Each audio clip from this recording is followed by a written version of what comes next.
Yo, hey, yo, hello.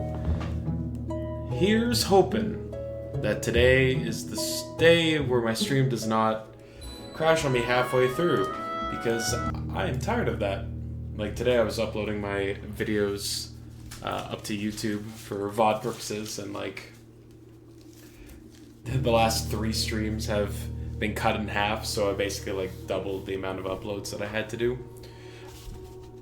I mean, that means that I can put them more in advance, so yeah, tomato, but it's fine. I just realized I don't have any water, so I'm gonna go grab that.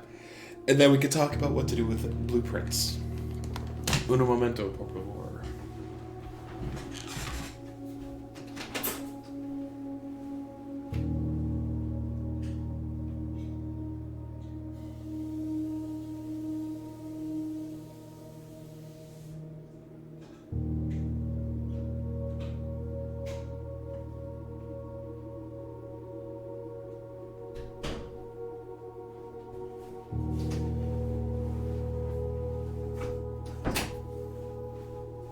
So I was talking with Metronome, and they gave me a couple of directions that I could potentially go to meet my goals, which, as a reminder, is to get the remaining two red envelopes and the last two sanctum keys. Now, one of them was made obvious when she told me that, oh, do you know a place with 8 doors? I got mad because I got so close to doing that and then just, didn't. So that's pretty cool. So that's one thing we do. We want to get to 50 stars for a constellation. Apparently, the drawing room has something of importance inside of it, which we had suspected. There was, that one tip from Alzara. So that's cool. We would need to still find the throne room. Because that'll give us a sanctum key, I'm pretty sure. And yeah. Basically, we got to keep an eye out for an experiment that will let me put more aquariums into the draft pool. Also, electromagnetic could help. 47.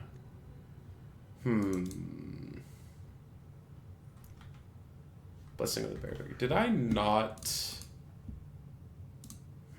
I might not have properly saved last day, but the RNG resets, so it's fine. I think the only thing that might come of that is that I will probably get a repeat hint from like the treasure trove.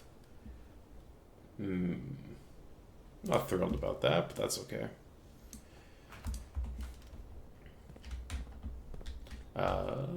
Yeah, those are the only things that like I can really think to do off the top of my head, because looking at a new clue did reveal to us a couple of important things.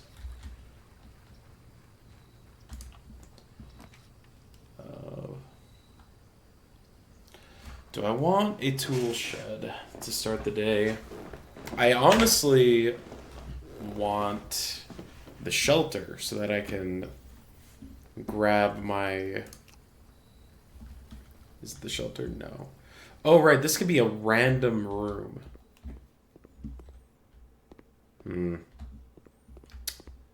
I forgot that the berry picker does that. I thought it was going to give me one of the outdoor rooms, but I forgot. Well, we have a laundry room sitting outside. It would have been really cool if it was one of those, like, couple rooms that I think would be potentially of interest.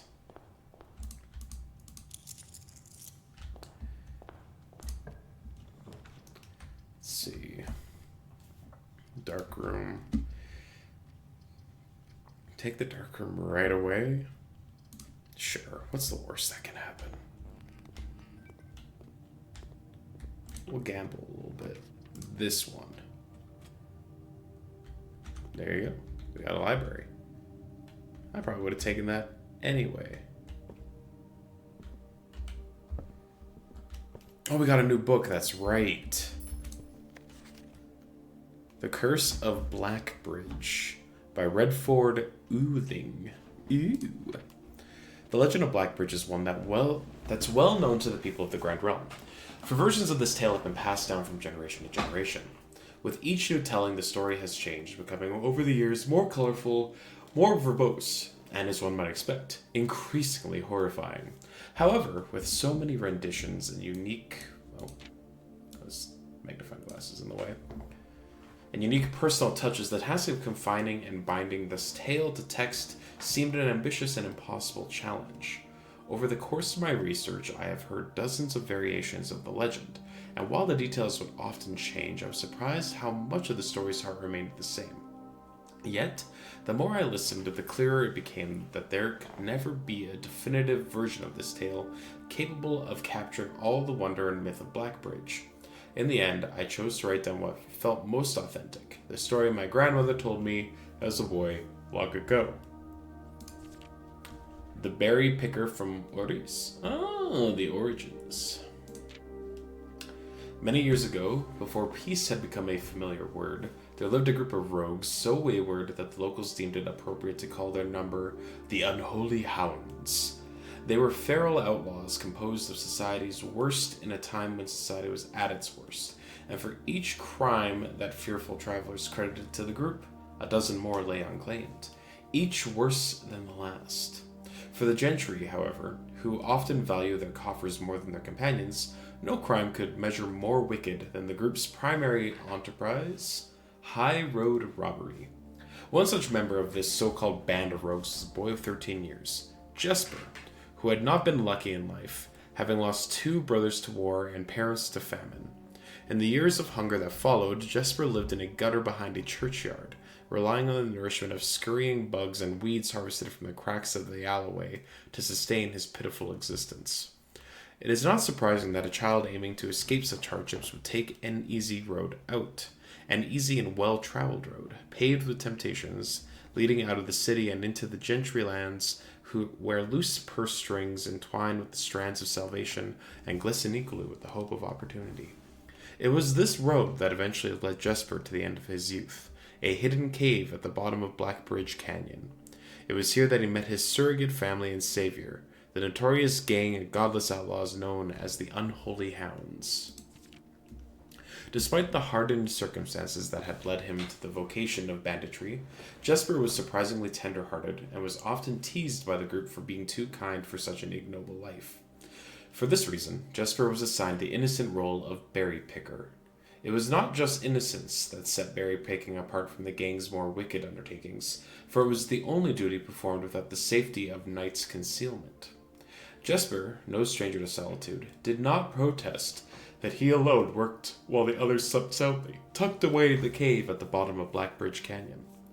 On one such occasion, Jesper decided to get an early start. He left the cave, berry basket in hand, and set out into the woods before the morning sun had even brushed against the tallest treetops. It was colder in the morning, but the headway dawn afforded meant Jesper could reach the furthermost berry patch without worry of being chastised for tarrying upon his return. It took over 3 hours on foot to reach his destination, and along the way, Jesper had passed by many a familiar bush, all priorly pillaged and so bereft of berries that one would have to dedicate several moments in earnest examination before finding a single one. Jesper was patient, but even patience has its limits. He was confident that even accounting for the time lost to this long stretch of travel, his efforts would be well worth the pains. Surveying the patches in this new grove surprised even Jesper. The red dots suspended among the leaves seemed as numerous as stars in the skies.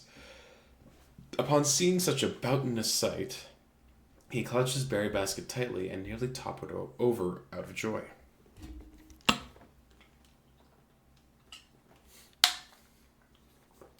Once he had regained his senses, Jesper quickly made a decision. He would not reveal the location of this newfound treasure. Instead, he would earn the respect of his confederates who, upon seeing his yield, might might attribute the success to hard work. Smiling at his plan, Jesper set off to fill his basket and was making steady strides in the task when the sound of thundering hooves interrupted him. A carriage! A carriage is approaching. The thought of it made Jesper freeze. He had been so enchanted by his discovery that he had neglected to observe his surroundings. How could a roadway be so close? You'll be lurking for a bit of me back. I appreciate the lurk, Mel. Hope whatever it is that you're doing goes well. How could a roadway be so close? He ducked down and crept towards the impending sound, hiding behind one of the larger bushes nearby. It was only a moment more before the sound's source revealed itself. Within 50 paces of where Jesper hid, an elegant carriage with gold trim came soaring around a corner of trees. Led by two beautiful white horses and conveyed by a stern-looking driver seated atop the vehicle, flaunting the most sophisticated regalia Jesper had ever seen. It was not just any carriage, it was a royal carriage. Even without ever having witnessed such a sight before, Jesper was certain. The sight had so transfixed Jesper that he stood awestruck, unable to tear away as the carriage approached. The little concealment the bush provided was soon proven unequal to the driver's lofty perch, and upon spotting the boy, he pulled the reins with such effect that the noble steeds slid to a sudden halt with precise control. "You, boy, get out from behind that bush," he shouted with a rigidity that betrayed a modest amount of fear. "You startled me half to death coming round the bend of my own drive, and me seeing such an unfamiliar face in a place where there ought not be any face." Jesper quickly contemplated running. The man was much older, and his dress was suitable for courtly behavior, not dashing through the bramble and mud. I was picking berries." Jesper raised the half-filled basket up to allow the driver to see the proof of his words. The demeanor of the man suddenly changed. It was a change that Jesper was familiar with. He had many times seen the same stern expressions on the most fiendish bandits melt away when presented with a berry basket. Any suspicions that the driver might have had instantly evaporated, for even the notion of a member of the unholy hounds picking berries seemed farcical. The softened expression even made allowances for a smile. "Berries, eh? Say, you couldn't have picked a better spot for them, could you? I used to pick berries here as a boy." Jesper took his cue to finally step forward out from behind the bush, proudly brandishing his basket. "I know, and what luck I found them. I have only just begun picking, and look how many I have. I would have taken me fourfold the time back home to procure this number." The driver bent down for a closer look. "And where is your home, boy? It must be quite far." Jesper replied with a scripted response. "A little south of Tanner Fork, just past the burnt woods." "My God, that is far. You couldn't have come all that way only this morning." It was true. Tanner Fork was in the exact opposite direction that Jesper had traveled, and while that response would seem perfectly reasonable in a location closer to Blackbridge Canyon, he could see why it might seem less believable here.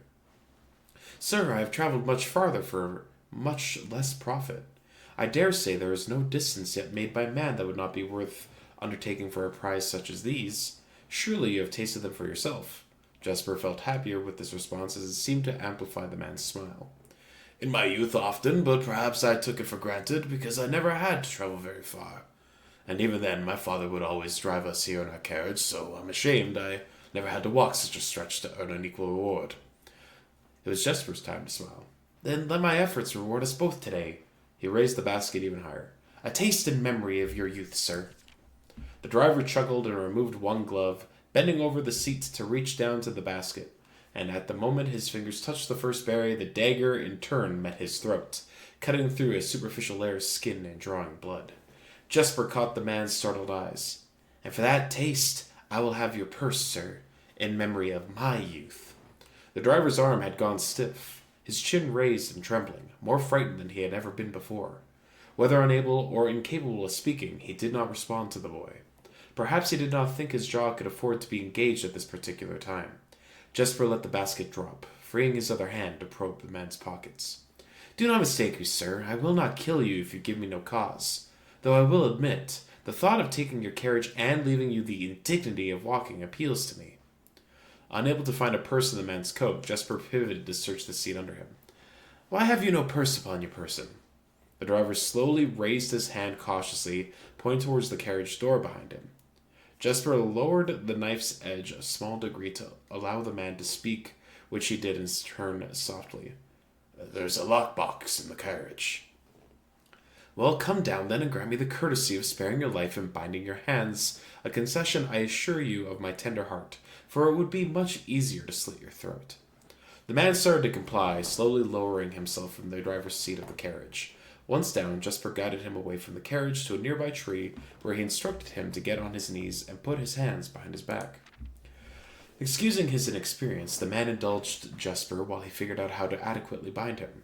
The smile and kindness Jesper had seen on this man's face, now nothing more than a distant memory. In their place, cold, dark eyes displayed no emotion. I wonder, should I grant you the same clemency you are showing me, Jesper stopped, surprised by the question, but ignored it, secured the final bindings, and then hastily returned to the carriage. With one hand on the door's handle, he turned back to the man. If there is no lockbox, there will be no clemency. Inside the carriage was surprisingly dusty and unswept, a stark contrast to the elegant and polished golden facade of the exterior.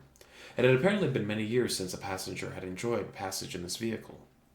This all but confirmed what Jesper had suspected. The driver of this carriage was not a liveried servant in the employ of some greater master. Any curiosity that this observation might have further produced was quickly abandoned upon seeing what rested under the carriage's back seat, a large wooden lockbox. Despite its hefty appearance, the box was surprisingly easy to handle. Within a few minutes, Jesper had dislodged it from its hold and carried it out in the sunlight. Inspecting the box carefully, 2 observations were made. Totemic symbols found carved on all 4 sides of the box hinted that the box was very old and likely not created by Aurundian hands. It reminded him of artifacts from the old world and was presumably crafted in one of the ancient realms. Secondly, the box was secured by a rustled yet robust padlock and would not open easily without a key. Jesper looked over to see the driver quietly observing from his indentured position. Do you perhaps have a key you can provide me to open this box? Without emotion, the driver replied, There is no key to that box. Jesper stood up. Easy enough, then. He headed over to the nearby rock of sizable dimensions and lifted the stone up, carrying it back to the box. If there was ever a time when the lock had been resistant to brute force, it wasn't recent. With one hit, the stone had completely shattered the rusted lock. He bent back down and opened the lid. Inside was an effigy, a crude figure chiseled from stone. Without too much deliberation, Jesper bent down and picked it up, somewhat surprised how heavy it seemed given how light the box had felt. Having expected to find something more akin to gold or gems, he looked questioningly to the man, hoping to find an explanation. The driver's smile had once again returned. You are cursed, boy, for deadly is the stone. You have opened that which should never have been opened, and you are cursed. Jesper carried the effigy over to the man and shoved it in front of his face. What is it? That's one. Feeling his disappointment rising to anger now, Jesper tightened his grip on the effigy. One what, you mumbling Agentor? And in God's name, why have you no purse upon your person? The man did not seem intimidated. 1 pace. He paused for effect. 12 more and you will be dead. He only had a second to flinch before the effigy struck him in the head and put an end to his cryptic ramblings. If there was ever a time when the old man had been resistant to brute force, it wasn't recent. Jesper looked down at the sculpted stone figure now splattered red. Was it cursed? Was he cursed? He had, of course, heard stories of curses and had never doubted their validity in the past, but now that he was standing face to face with the possibility of being cursed, his mind pleaded with him to be skeptical. And if he was cursed? What difference would the knowledge make? A dozen more paces would not be enough to find another living soul, to say nothing of the chances of procuring a remedy. If he did not move from where he now stood, he could live maybe another 3 or 4 days. Maybe more given the ambience and abundance of nearby berries. A plan that, if we ignore its obvious faults, might provide additional opportunities for help to come along. But what good would that do? To be discovered here, beside a body, stolen goods in hand, bloated from berries, and raving about a curse that could very well not be real. No, it would most certainly be better to face one's fate now, take a dozen paces, and see if life goes on. But Jesper found his legs unable to make that first step. His mind was unable to convince his limb to waste 1/12 of his life in a single motion. Feeling the desperation sink in, he hopelessly looked about him for a solution, and if, by some stroke of luck, the gods had heard his plea, a miracle materialized before him as if he had found himself suddenly at the end of a fairy tale. 2 white horses and a carriage of gold trim were beside him, the answer to his immediate prayers. He laughed at his fortune and calculated the short number of paces back to the road. 4. Perhaps only 3 if he jumped. He made a quick survey to see if there was anything he wished to grab before taking the plunge. He thought about removing the driver's fancy coat, as that appeared to be of some value, but the additional risk of undertaking such a task too great to chance, and so, after a profound breath, he took his 2nd, 3rd, and 4th steps, though they were quite large. Seated now behind the horses, he reached for the reins and suddenly realized that he was still gripping the effigy. If the curse was real, then it would most certainly be better left here.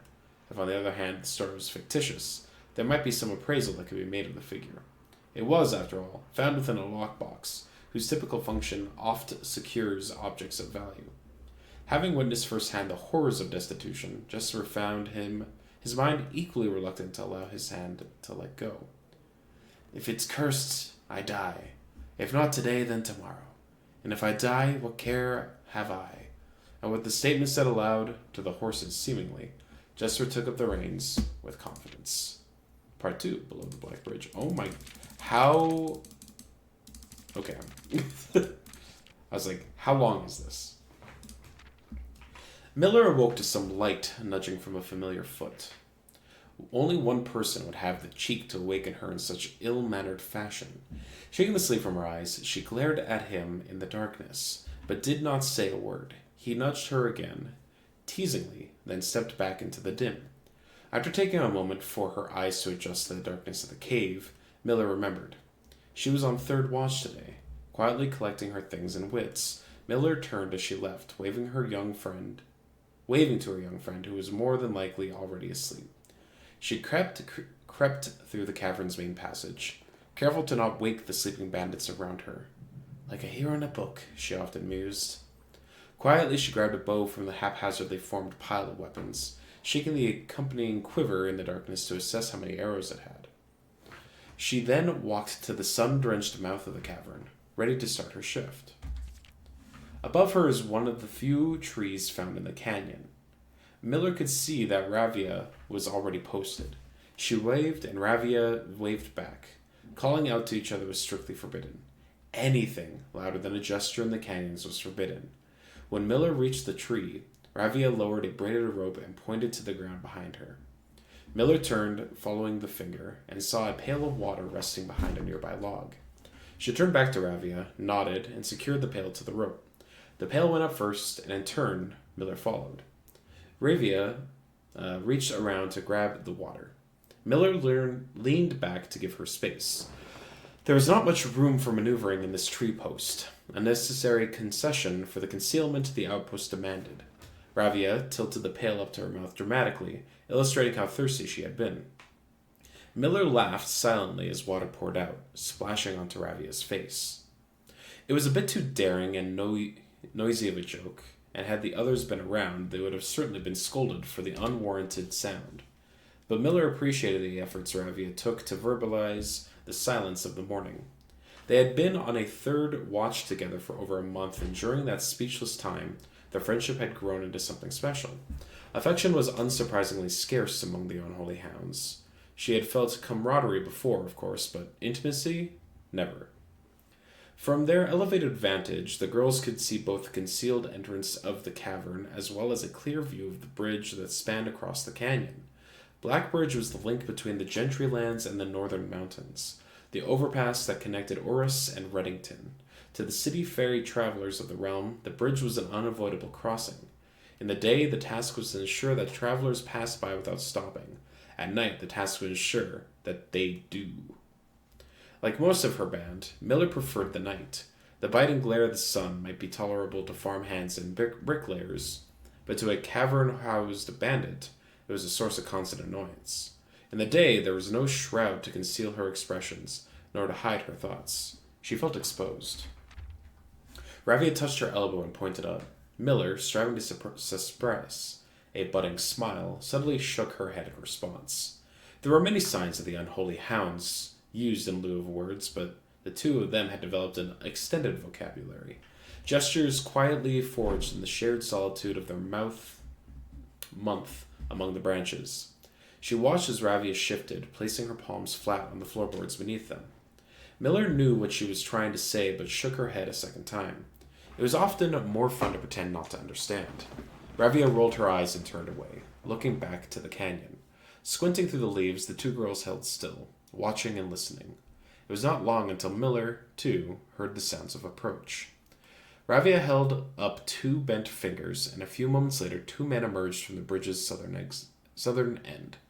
They were dressed in a familiar uniform, long gray coats with black facings, white waistcoats, and black tricorn hats.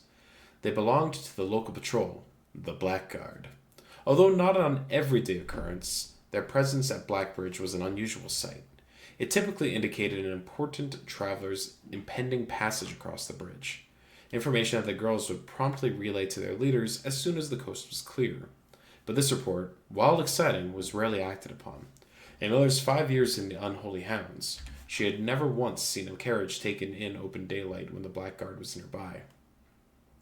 The men had nearly reached the bridge's north end when Miller heard the horses, faintly at first, but growing louder with each passing moment.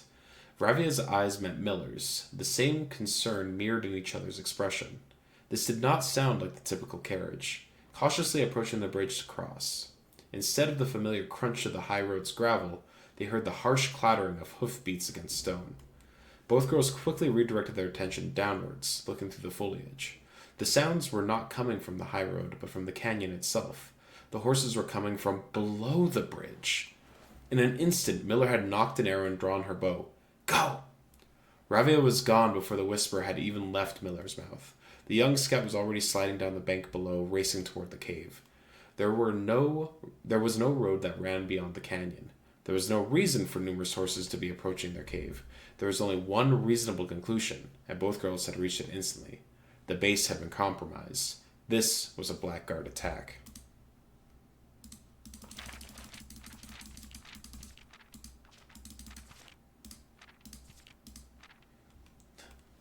Man, okay, found my place.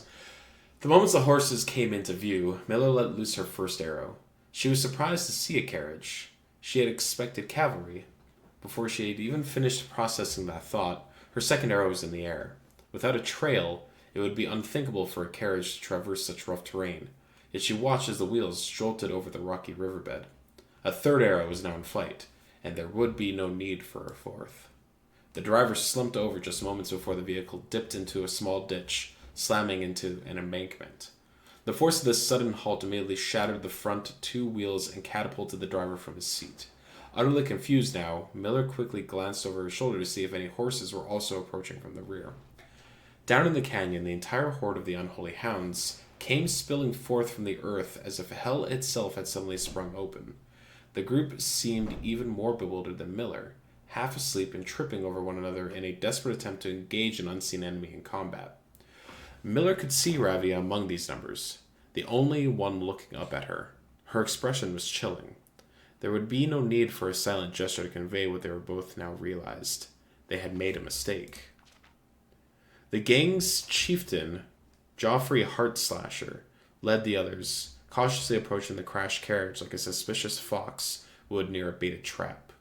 There were no words exchanged as the group crept forward in customary silence. A dozen or so paces in front of the wreckage lay the far-flung driver, an arrow protruding from his broken body, and beside him, a blood-stained effigy carved from stone. Miller was inconsolable. Jester had always been her favorite. He had always shadowed her in the night, clinging to the hems of her every move, the way a child tails behind an older sibling. Tender-hearted, she had always called him, though deep down she had known that wasn't quite true. His appearance of gentleness concealed a raw, resilient durability that emerged in the most perilous of situations. He had been a flower among the nettles of this cave, but he still had thorns. honed by a grim past and 100 hands of misfortune. They buried him in the darkness, in the back of one of the larger cavern rooms. He was interred with a berry basket and a silk handkerchief that he had treasured. The mysterious effigy that had been found beside him served as a distinguished gravestone, a marker that stood out as somewhat special among the rows of similar swords marking neighboring plots. No one spoke, not even in whispers. There was nothing to say. Miller awoke the next day to thunderous shaking and rattling of the earth. A far cry from the playful nudging of the previous day. She strained to adjust her eyes, but the choking sting of stirred-up dust caused her to flinch. Panic was also in the air. The sounds of scurried footsteps and clattered feet filled the space around her. But even in alarm, the silence was louder. What was it that sounded so strange? Miller closed her eyes tight and used her feet to guide her along the passage. The whispering around her was getting louder, and intense voices could be heard ahead. Louder speech that she had ever spoken in the canyon. A growing dread grew as Miller approached the mouth of the cave, her eyes now open wide despite the dust. Shouldn't it be okay? Shouldn't it be day? Miller felt a hand in the darkness pulling at her. It was Ravia. The two embraced, and Miller did not need to see her to understand. Ravia placed two bent fingers against Miller's cheek, and with that touch against her face, Miller felt the same sinking feeling from the previous day. Two bent fingers confirmed what Miller had suspected. The girls had forgotten to relay one critical piece of information to the others. An hour or so later, the screams began. Blood-girdling cries of hopeless desperation. Captain Frederick Lee of the Blackguard looked down from the bridge of the canyon to the collapsed entrance of the cave. Ah, he grinned. Now they speak.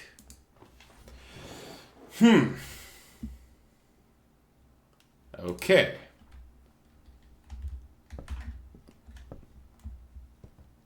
Okay. I'm not sure what we were supposed to glean from that, but it was a captivating little story. Drafting studio, gallery. Well, the gallery's like 2 free keys. But there's also the commissary.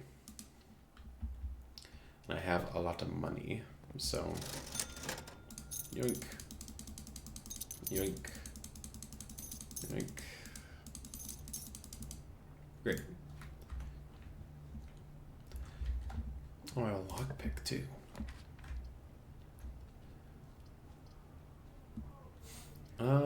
I can take the kitchen here. I'm not gonna use it. At least not now. Drawing room.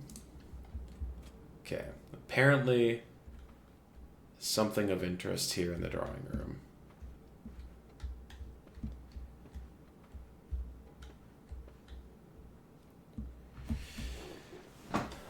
Oh.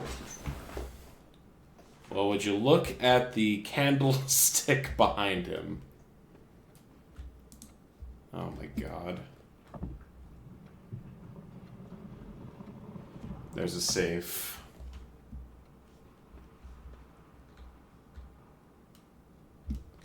Okay.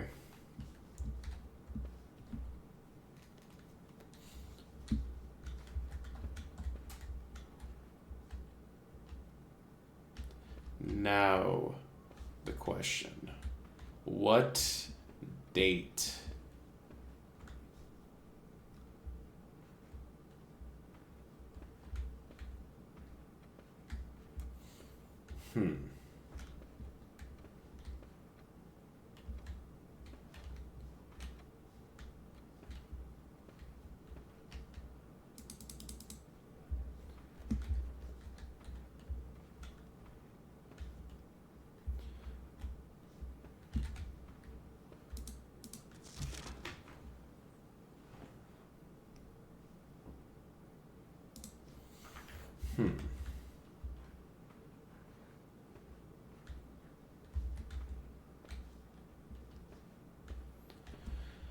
Okay. So we found a safe in here. We had to figure out a date.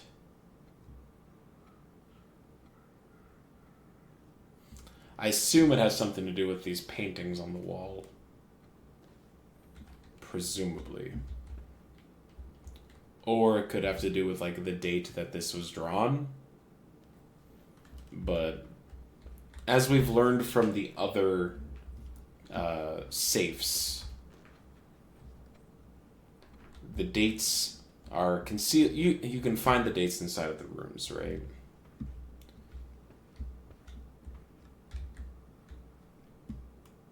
Extra, read all about it.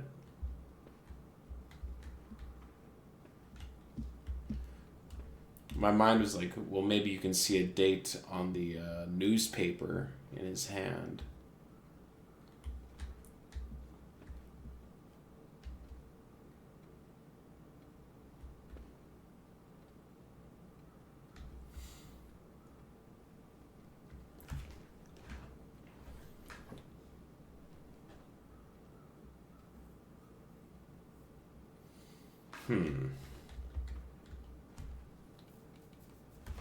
So what are they trying to tell me with the pictures in here? We've got, I think, what is it, 5 different ones. We have old man with a umbrella in his hand, a woman, a horse, a newsie, and a well-to-do man with a cane.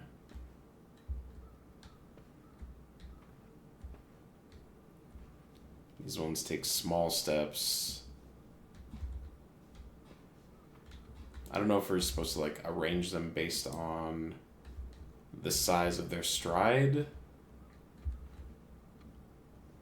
Because it looks like it would be horse, newsie, wealthy man, woman, old man. But what does that do for me?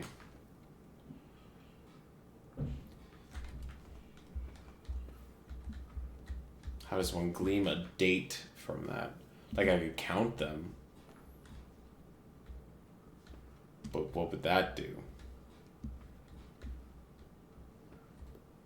Well, I guess we can try.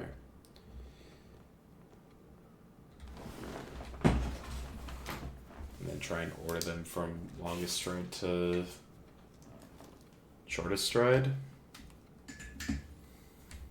So I said horse is probably the longest one. It's probably like how fast they're moving and like, yeah, you could say the stride of the child is around the same length as the horse, but the horse is moving faster than a kid. That's just how it is. So we got like what? And then there's like they go in different directions too. Okay,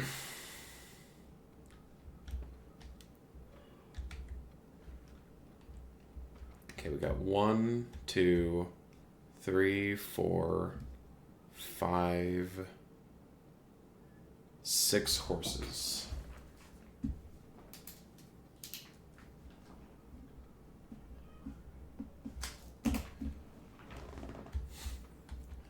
For the running child, we've got 1, 2, 3, 4, 5. 5 child.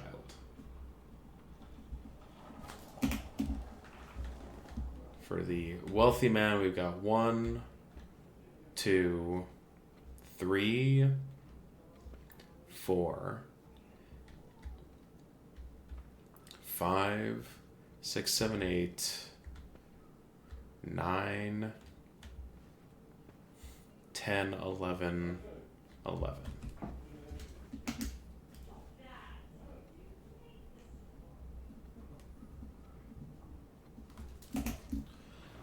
The woman, we've got 1, 2, 3, 4.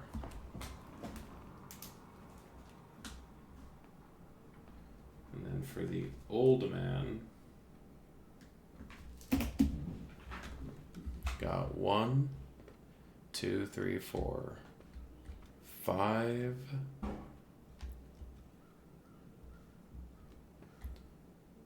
6, 7, 8, 9, 10, 11, 12, 13, 14, 15. Okay. 15.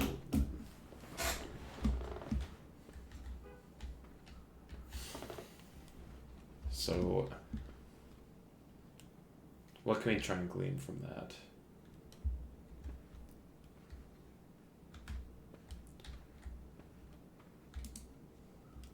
Let's try. The woman and the wealthy man would be April 11th. Okay. April 5th.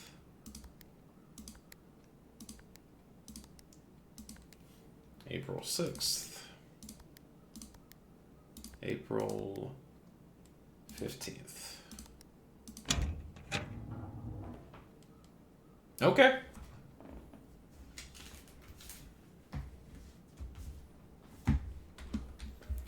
Sure. Am I winning some? Apparently, we just did one. I'm not sure why it was the old woman and why it was the woman and the old man. But we figured it out. Thank you for the game suggestion, Counterfeit.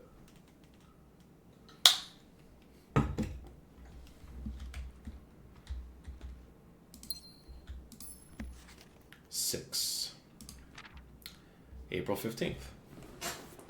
Dear Mary, I know the events of the past year have catapulted you. You're welcome. You're so goddamn right, Counterfeit. Thank you. I know the events of the past have been catapulted you into a world you may not have been ready for. It's cruel, the way time rips through our lives, leaving them barren and fruitless like wind-scarred plains. Throughout this all, I know your principal concern has always been Simon. You didn't need to confide in me yesterday for me to realize that fact. Everyone who knows you understands this. I will take full responsibility to ensure that regardless of how your current projects pan out, Simon is shielded from any fallout and, God forbid, repercussions. A child should never suffer the iniquity of their parents. I, of course, write you all this in the hope that I can set your mind at peace when imagining the worst case scenarios. Not because I think such an outcome is likely. No, Mary, I have few apprehensions and fewer fears. Assuming everything goes according to plan, you should be reunited with Simon again before his 10th birthday. And while 2 years might seem like an eternity to a mother, I've always heard the days pass more quickly in the East. As for me and you, I have already come to terms that our meeting yesterday was very likely our last. I'm too old and too stubborn to ever leave this place, and I'm too attached to this home our family has built up. Room by room. Yes, I have a strong premonition I will be buried in red soil under red flags, a compress I know you yourself would never accept. It's been a joy watching you grow up and getting to know you. Your mother and I spoke of little else during your school days. I know she'd feel the same bittersweet pride I feel now, to see you following in your father's footsteps and making the same sacrifices he did. Farewell, my marigold. We may yet meet again. Your Uncle Herbert. 7.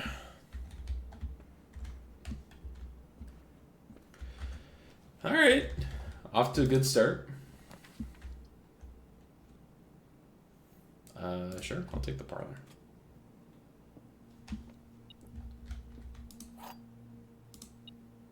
Oh. Key coin. Ahem. The gems are in the blue box. This statement is of no help at all. The gems are in this box. Well, this is just like not a true or false statement. So one of these has to be true. One of these has to be false. But they're both saying that the gems are inside of the blue box.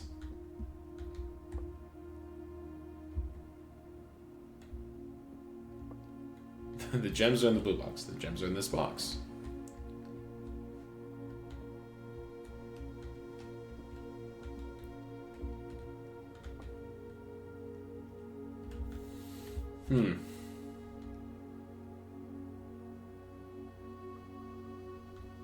Well, if the gems are in this box, true, and nothing. So that can't be the case. If the gems are in this box, false, and then nothing.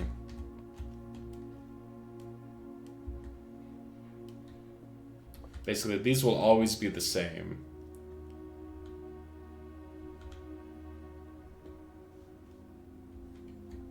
And one of them has to be false. But this statement is of no help, which means it's true.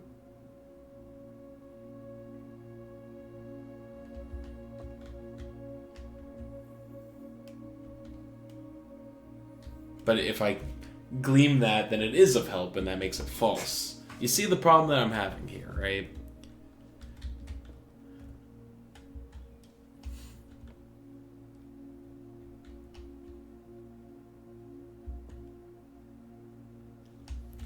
I'm just gonna believe the boxes this time. All right.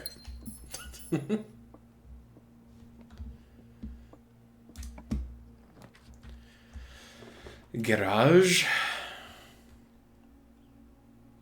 Sure. Give me the keys. Oh, something else in here? Coin. A singular coin.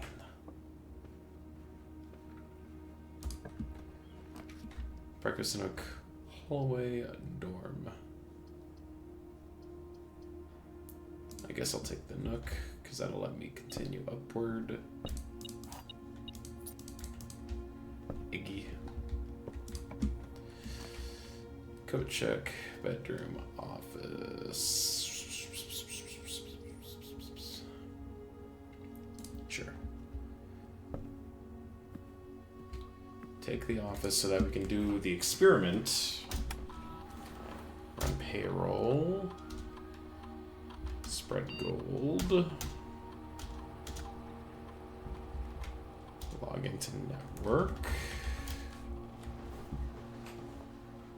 Remote access. View active terminals. Go to the lab. Say yes.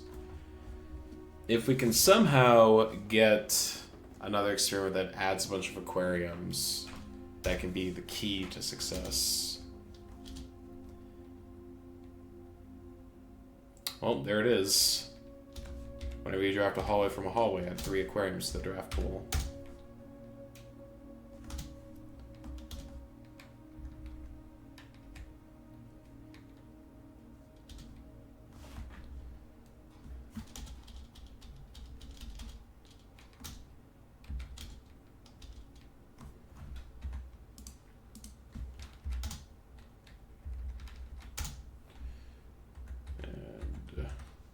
Yep. Okay, so we need to draft a hallway from a hallway.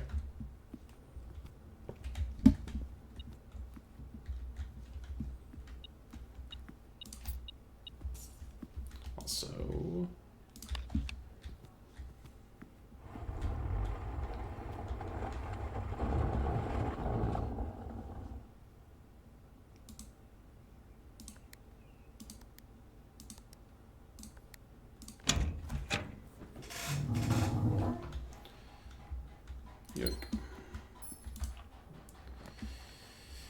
Well, I'm not taking that, because I need that for later.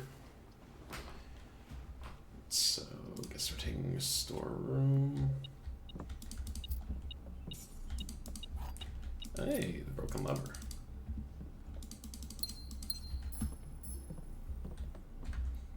Alright, well, we need to rely on these spaces to get me above rank 4. Oh. Is there like a key? Oh, there's a coin in here now.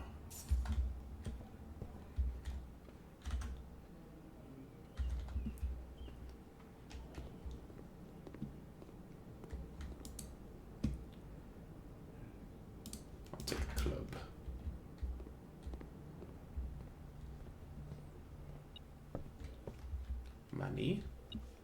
Money? Money. Thank you.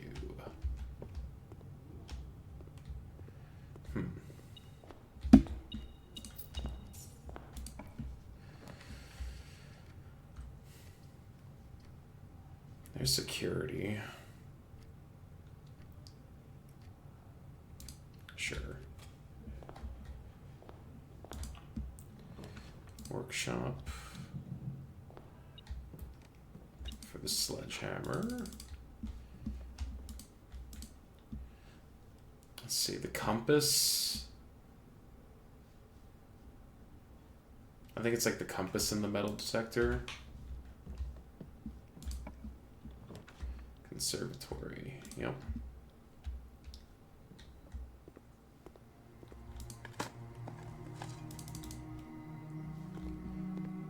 Key, no.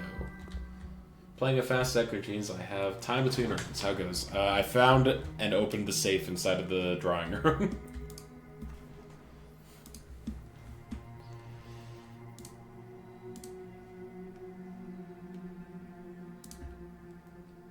Small gates. Oh! That's why. I'll be honest with you, I just counted every single one. I counted every single picture, and then I was like, okay, let's just start putting in dates that use the numbers. And I started with April, and it went to April 15th, but now they say small gates, I'm like, oh, because they have the smallest strides. Gotcha.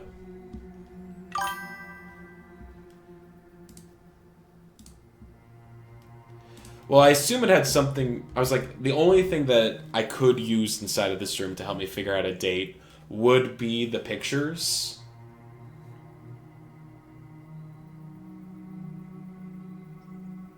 You also have to segregate by sex for the people with small gates.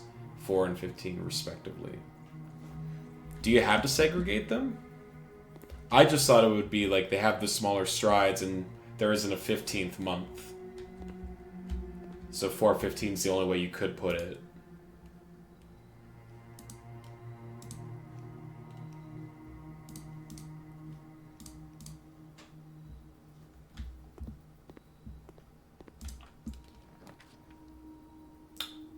There's 15 small gate men and 4 small gate women. Yes. Well, I mean, like, I just counted all the pictures as their own individual thing, right? I was like, I counted the horses, the child, the rich man, the old man, and the woman, right?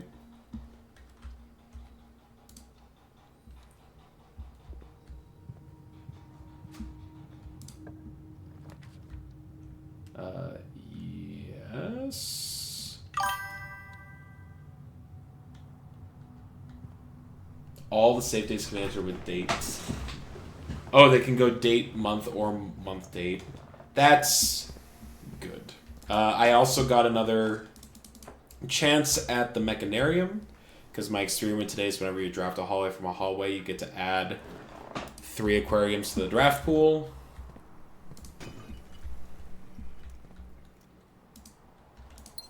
So, our goal is to get aquariums.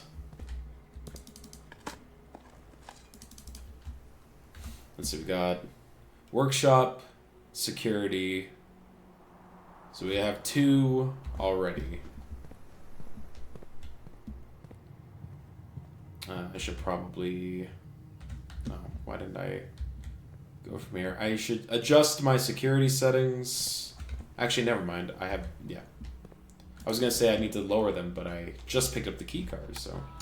How goes the tournament, by the way, Metronome? Are you kicking ass? Taking names? I left a coin somewhere in the house. Oh my god. A tragedy.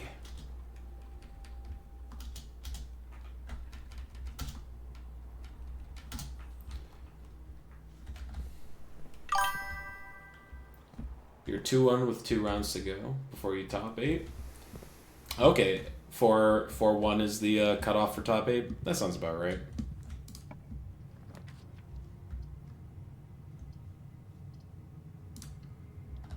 Alright, that'll add more aquariums. See an aquarium, take an aquarium.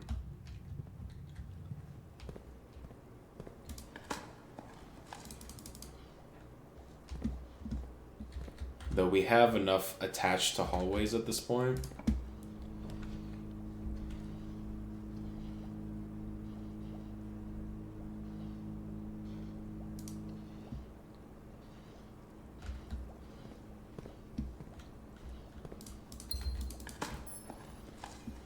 Couple 3-2s can make it fair.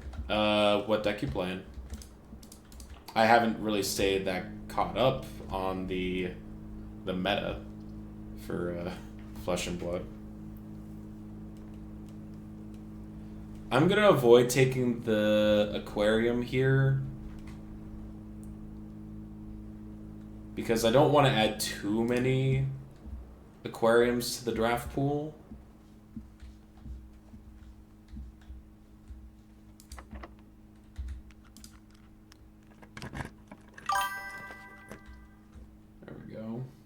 Playing Kano, a wizard who is spell-based combat deck. Yeah, I do remember Kano. I think you let me play test that deck against you once.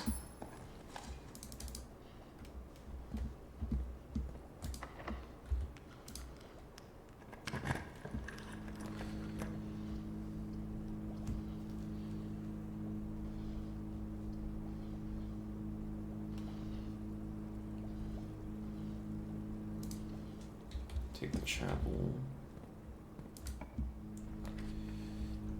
Take the den.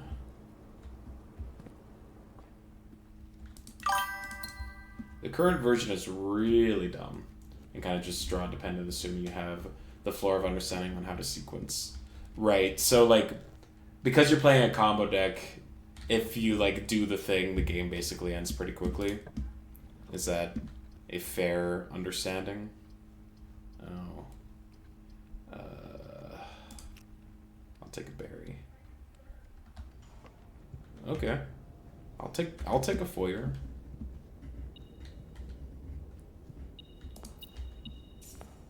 Foyer's actually insane with the eels, or with all the electric eel spots.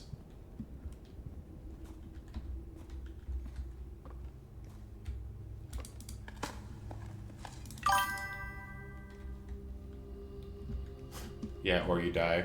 Mm-hmm. Because I'm guessing you probably, like, your interaction not very good? Or, like, just with how Flesh and Blood is, if you're playing a combo deck, you probably need a critical mass of cards. So, like, using them to play defensive just means that you're not gonna, you're probably gonna lose.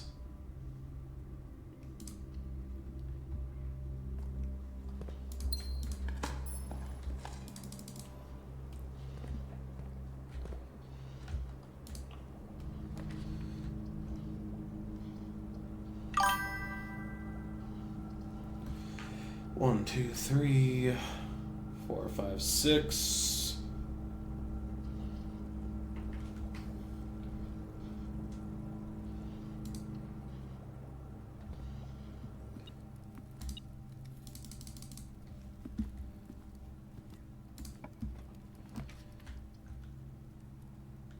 Seven.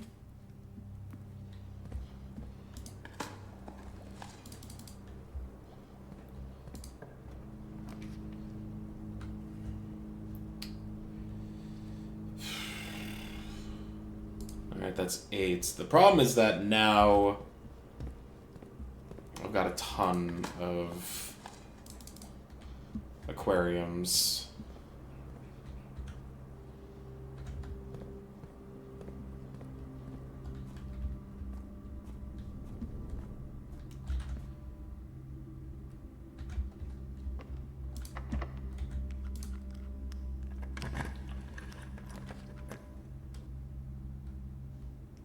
I guess this would take one out of the pool.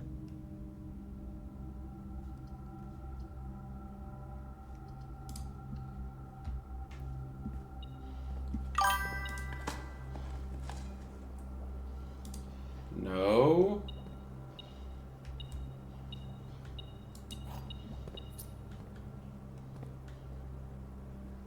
because it'll add them. Well, no, I didn't draft the foundation. It only adds them if I draft a hallway from a hallway.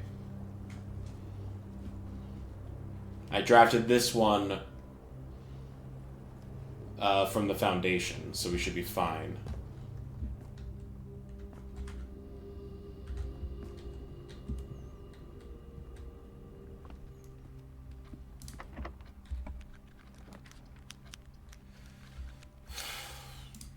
Okay, this one's fine to take.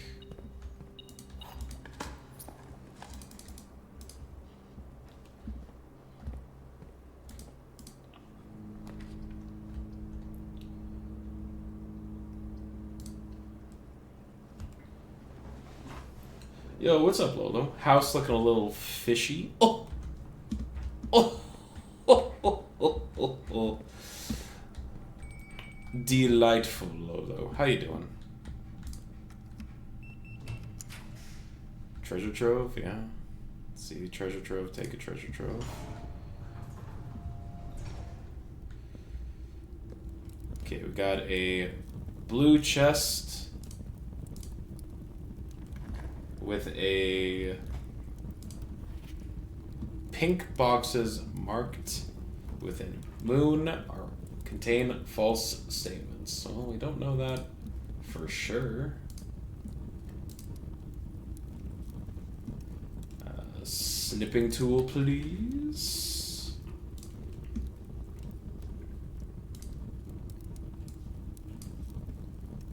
Save as.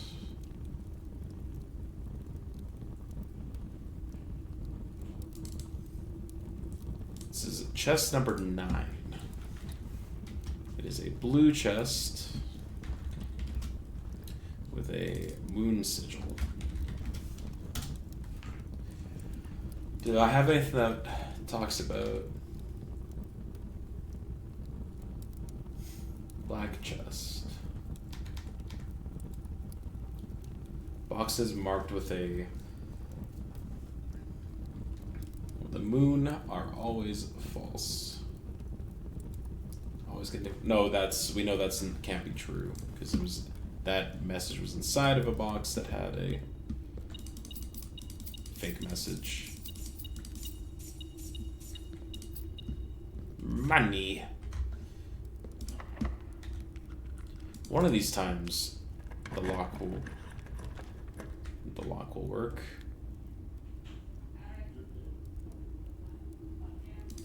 I need to not use all of my gems if I can avoid it.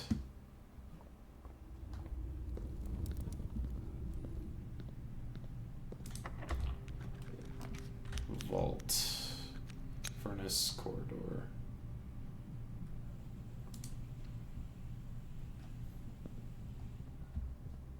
I don't want an eel room from here. I don't want a hallway either. So I guess we're taking the observatory.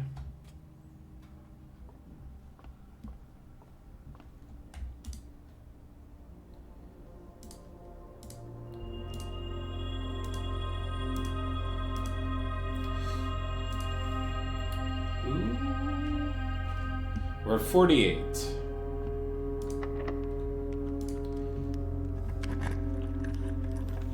Study. Study's probably good, right? That can help me find the mechanarium.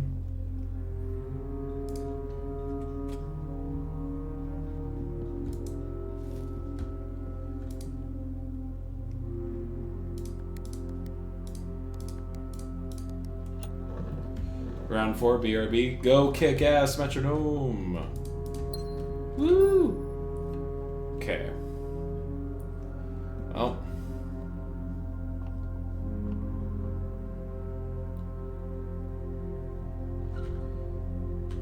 We need to go from here. Rumpus room. I got way more than 2 green rooms. So I can't double my gems. I kind of want to take the Rumpus room because I don't get to take it very often.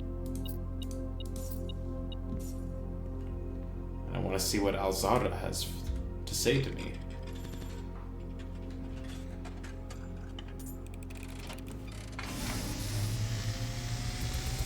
Reveal thine secrets. Awaken for one last time. One last By the time. sound of a dropping coin. It's the last time. You find yourself face to face with the great Alzara. And I suspect you wish me to impart to you one final vision. This is the train time. I know where this is.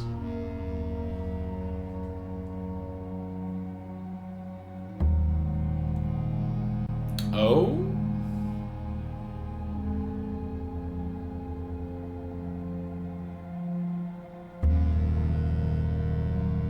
That's Blackwater Bridge.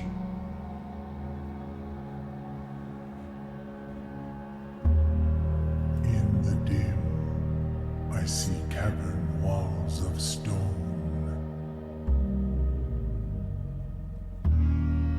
A hollow lit by a sea of 1,000 burning stars.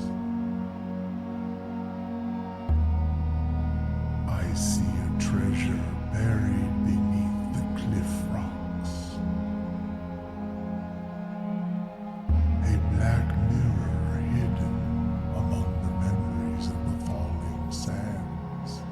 And within the black mirror, I see a figure. It's me. A figure standing in sullen snow.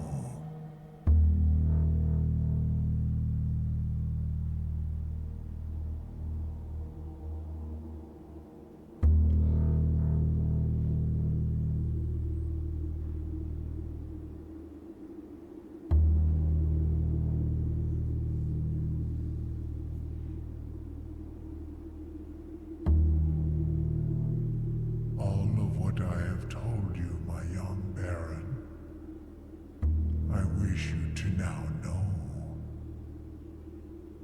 Until we meet again some distant day, I will have nothing more to say.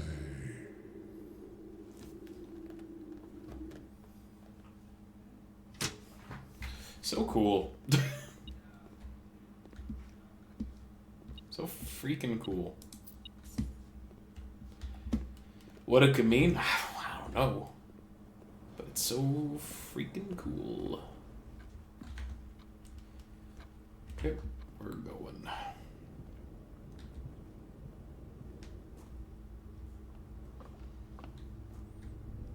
Thankfully we had the sleeping mask today, so drafting all these aquariums have given us a abundance of steps. Is there a key? Coin? A key. Music room, hallway.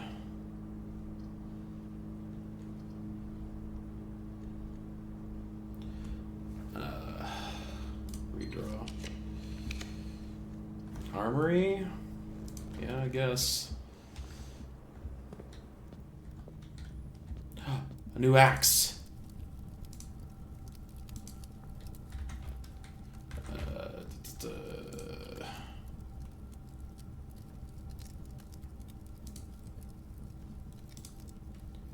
Axe it. Bam. 0 to draft that room now.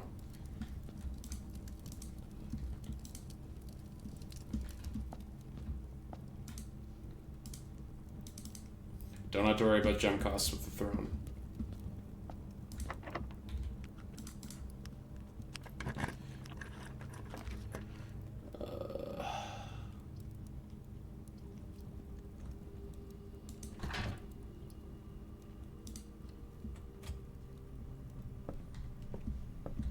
Thank you, shield.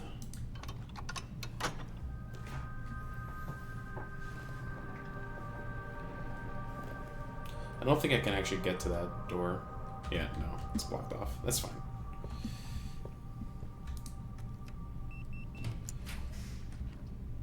Great Hall.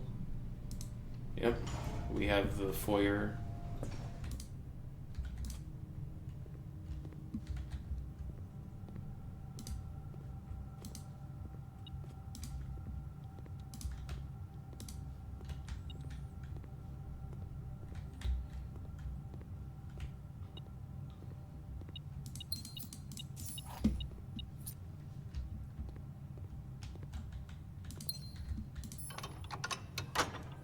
Well, we can get inside the antechamber now.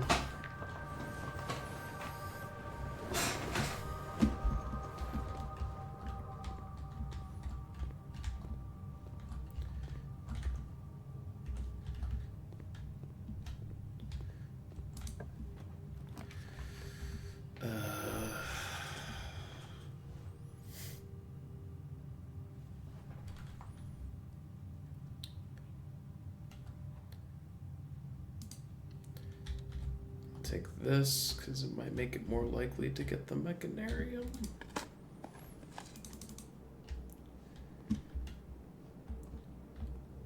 We have gems, it's fine. We can draft. We can re-roll floor plans a couple times here. Trevor room is plus 8 gems. We get like a billion re-rolls on this last room to try and find the Mechanarium.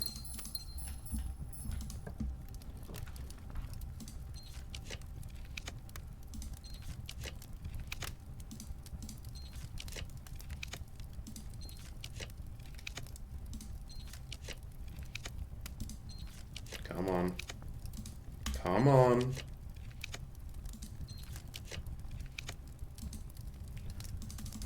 What? I can't... what do you mean I can't re-roll it again?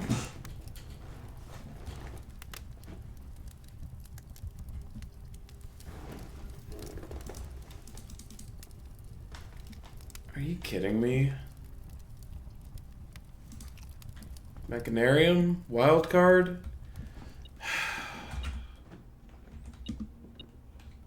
God damn it.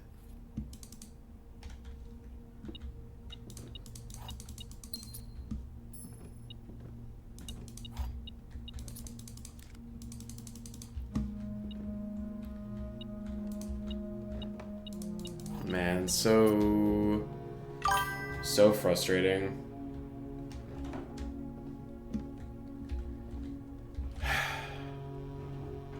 Like, I had the setup for it. I just needed it to be in, you know, one of 9 floor plans.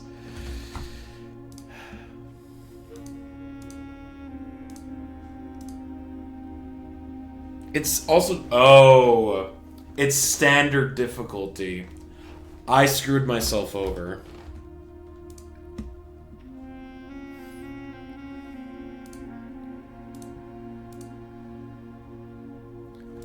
Because I took the Solarium, thinking that the Mechanarium was was higher rarity than it was.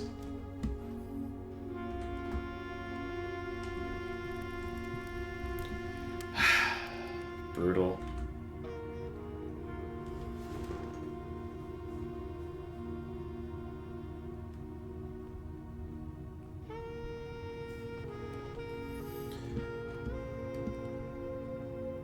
Yeah, there's not much else that can really be done.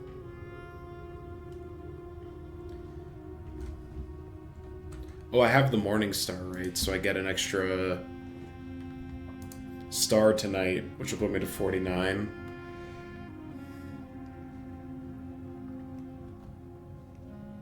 Okay, well. Dang. At least we found another red letter. So there's only one remaining one.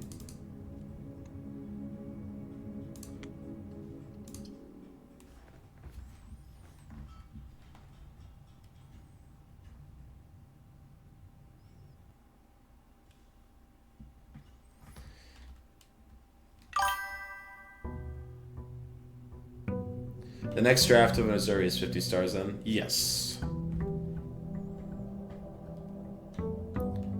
And I've been informed that 50 is kind of what we want.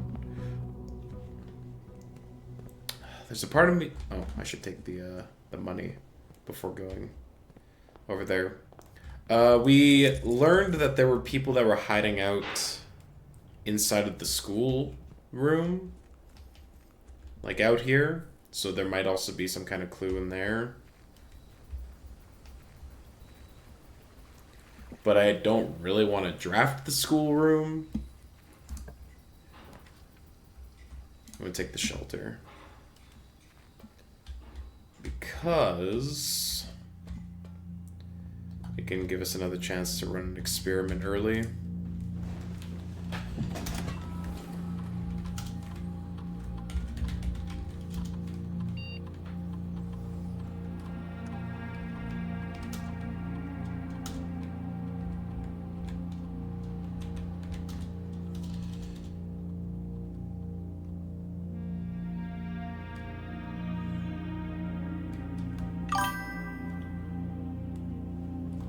Early experiments are usually quite fun. Yeah, but also this is like one of the easiest ways for me to get 8 mechanical rooms for the mechanarium.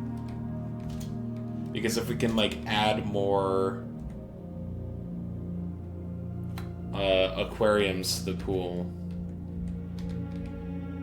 permanently add a gold tier allowance. Red room shield's pretty great. Yeah. For each bedroom you draft after your second permanently add a gold tier allowance. Or you draft a red room, lose 5 steps. Whenever you draft a hallway from another hallway. I guess the bedroom one. I could always use more allowance, I suppose.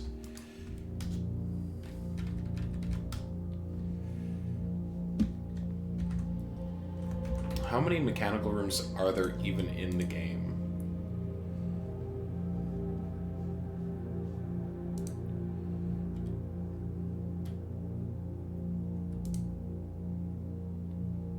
One, 2, 3, 4, 5, 6, 7.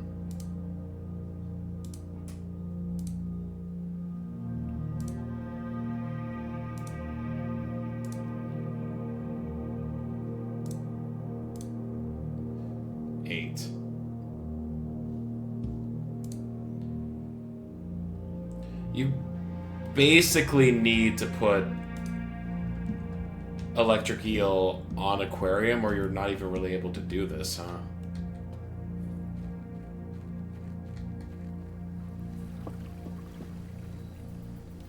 Like in theory, you can draft all of those rooms. You would need to get the pool first so that you can get the pump room.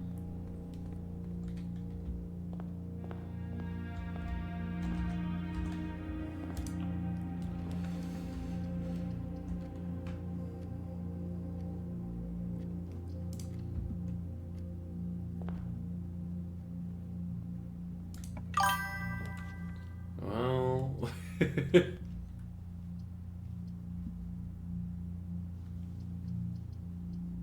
Unless there's something that I'm missing.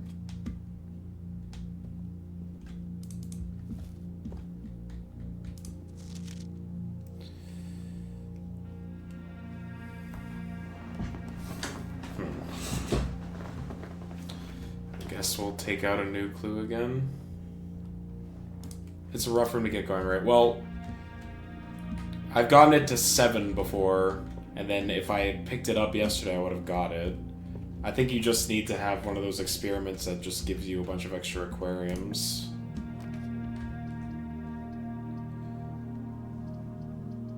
Alright, I'll take the gallery just to get some extra gems.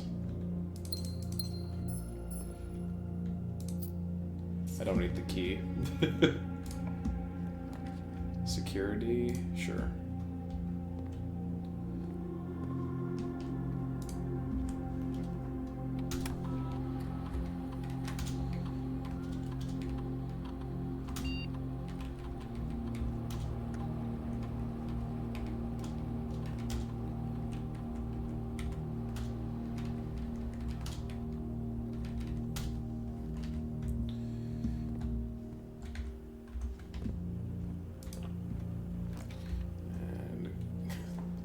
garage.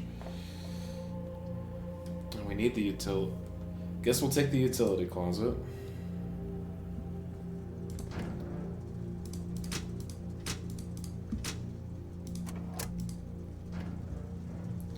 Because we need the mechanical rooms.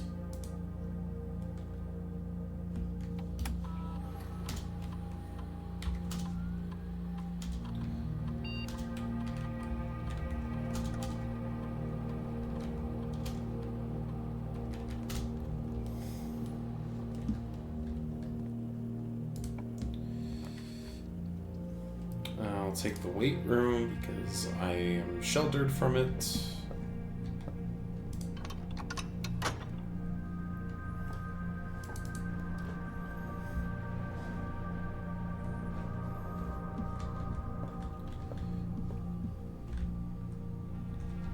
Let's take the one that goes down first. Grab workshop.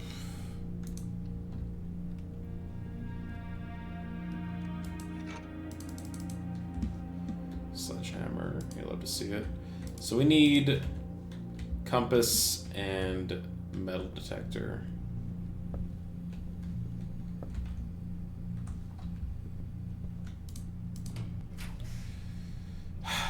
You bitch.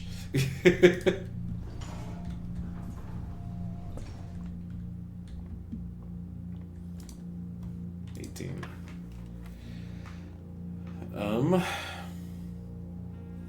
1 squared is 1.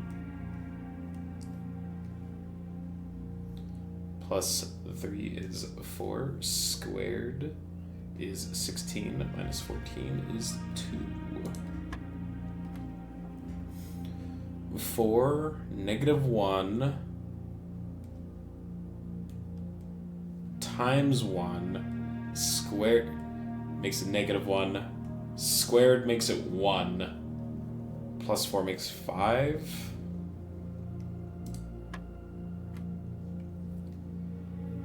-20 plus 20 squared is 0. Plus 1 squared is 1. 3, 9.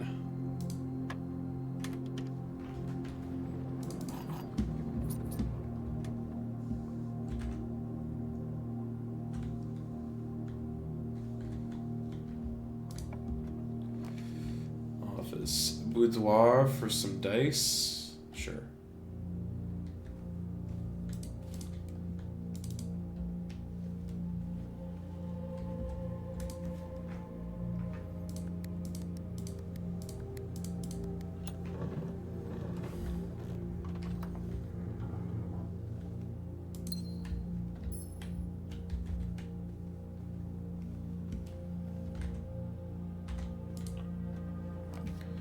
Courtyard gets me to the foundation, so I'm gonna take it.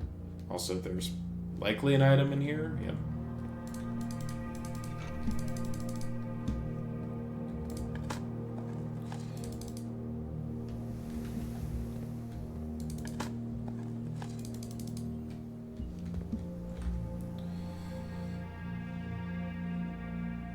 Okay. I think I should return to the beginning. Start getting more of the early stuff.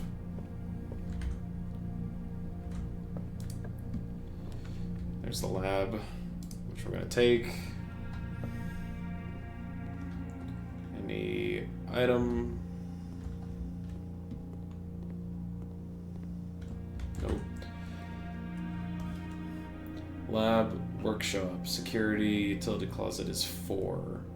So we need pump room. We need boiler room, we need an aquarium, and then we need mechanarium. So we need to get offered the pool.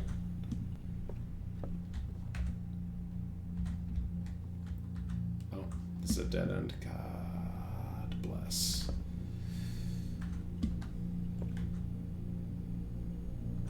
Security.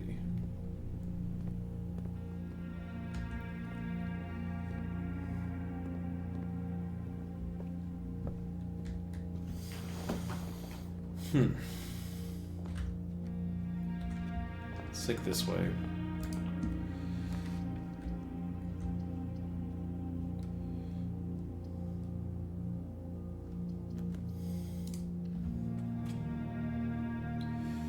3 gems, just a bit too good to pass up. The gems are in the blue box. Every statement with the word black is false. The gems are in the black box. Well, if this is true, then it's false. So it has to be a false statement. Which means it's true instead. Which means the gems are in here.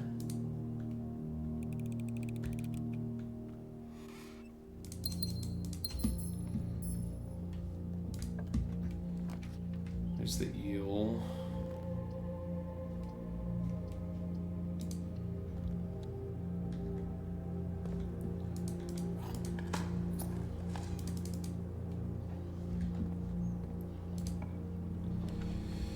Do I just take the kitchen here to get the steps?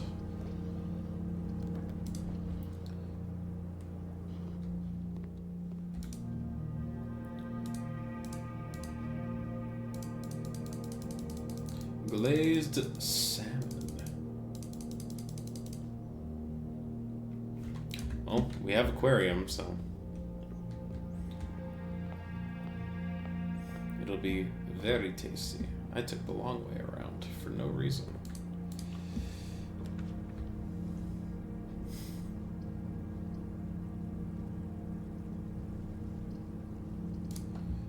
Sheltered from this.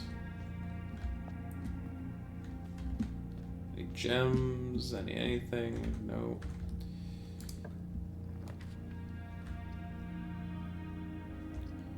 Morning room takes me down, which I'm fine with, and gives me more gems.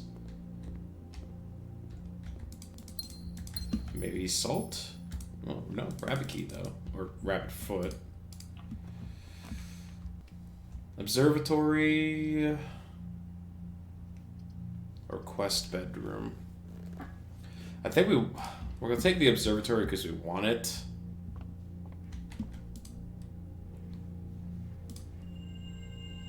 The inkwell. You may spend stars to draw new floor plans. Okay. Well,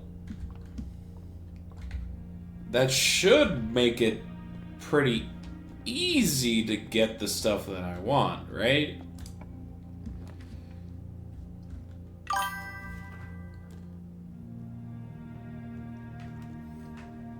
Let's take the commissary here, because I want the items that are in it.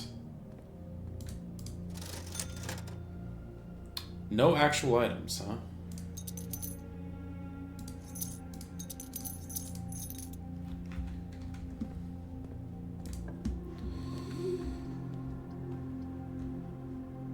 Redraw. Dining room? Sure.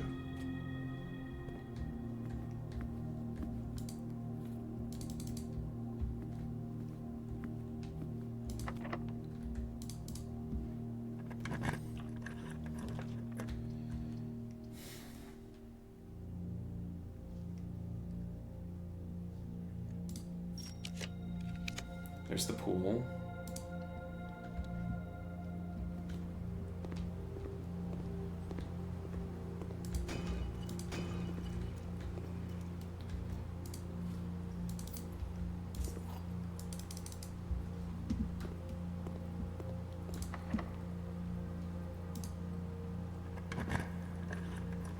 There's the boiler room.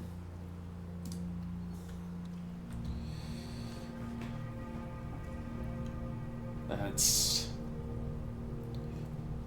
1, 2, 3, 4, 5, 6. So we just need the pump room and then the mechanarium. This is just a dead-end boiler room. You're basically there, yeah.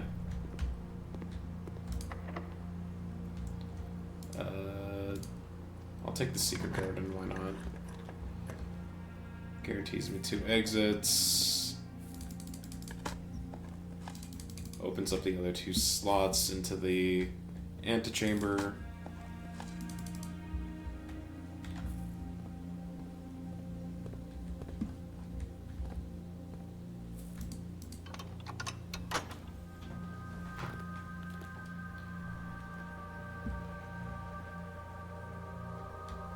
I also need to find the throne room, which this could also help me do. It's a rare room. It's yet to even be offered to me. But we did axe the gem cost of it. So if it does get offered to us, we can just take it. Unless it only shows up in like a very specific spot. Which I wouldn't be surprised if this game pulled that kind of trick.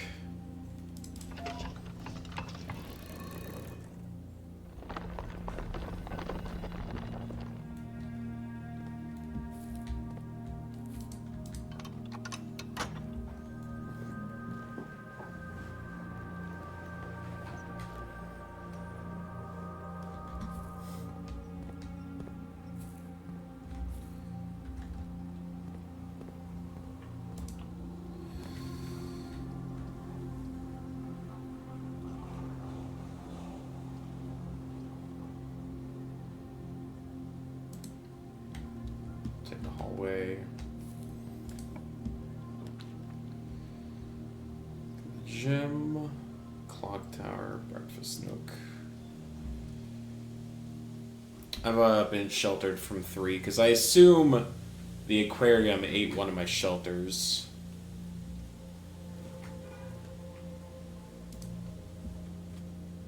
But like, I turned this off, so I guess it doesn't actually matter.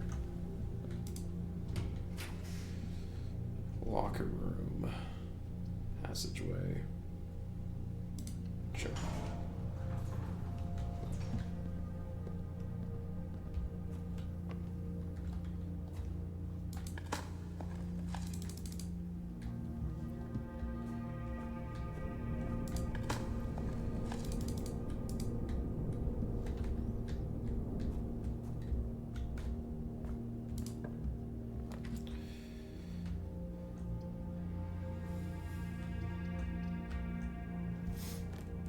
Guess we'll take the foyer here.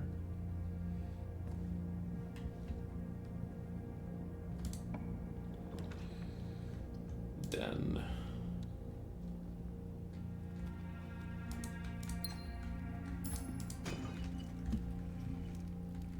Ooh.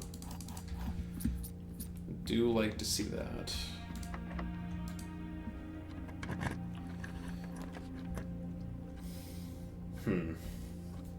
I'm gonna try and roll for the pump room here.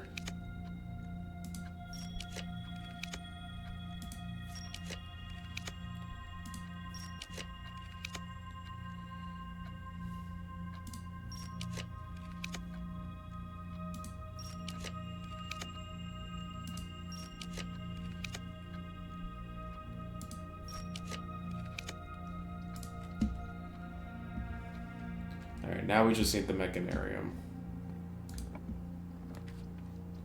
Which I'm just gonna aggressively roll for.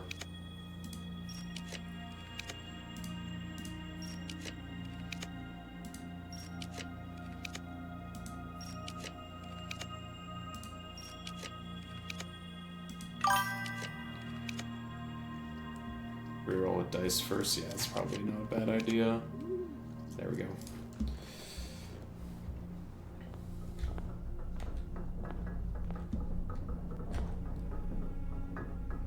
I was like, why are some doors missing? But they're the dead end doors, so it's fine.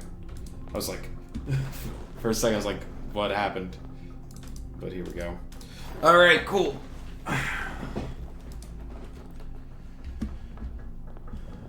Sanctum key acquired.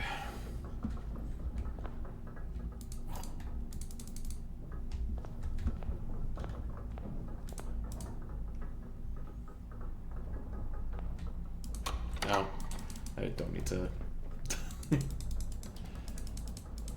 Monkey brain being like, lever.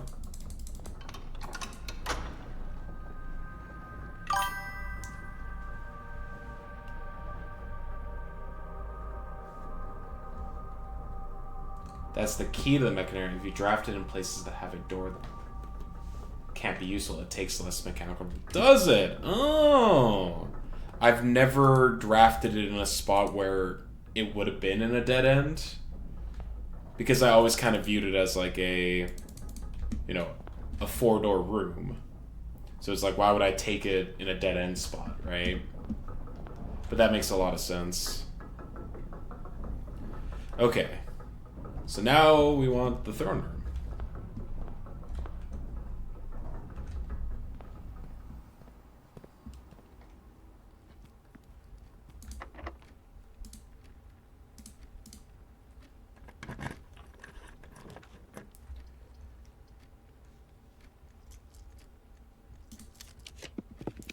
I guess I should wait until it's later.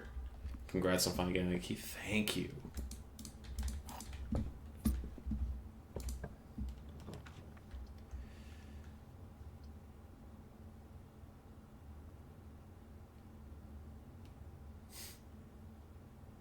The throne room's a black room, right? You can't choose a black room with secret passage, can you? Because there's only like 3 of them in the game. And one of them is an outdoor room. I don't remember seeing a black door. I'm just gonna take the music room.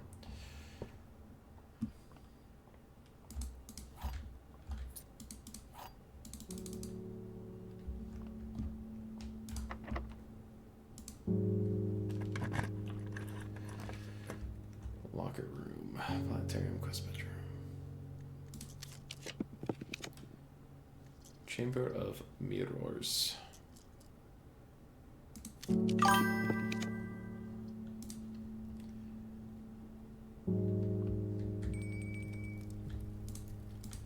Maybe. If we get a treasure trove, we can try using the prism key.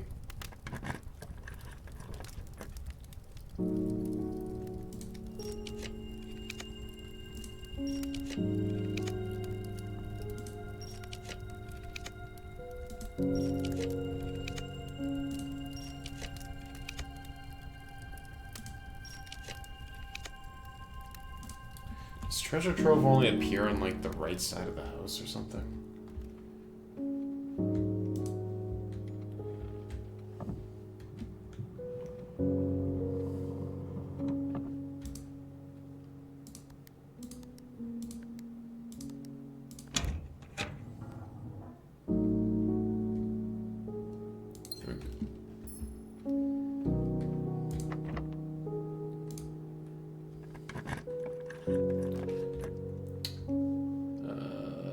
Well,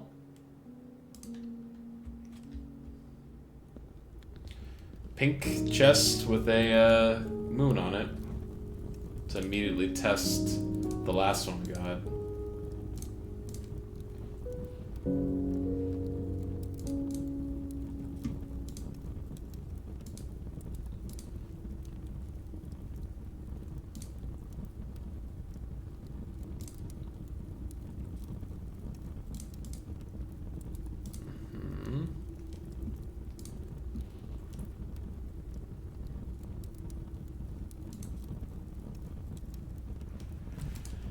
Trying to figure out. Let's see. Always contain false statements.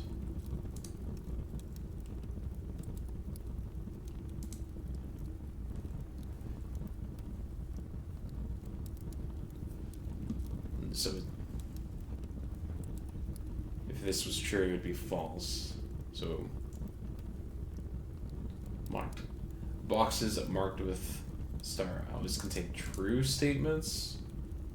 Pink boxes marked with the moon always contain false statements. This should, in theory, be a false statement. It's handwritten, though. There is no realm that flies the white flag.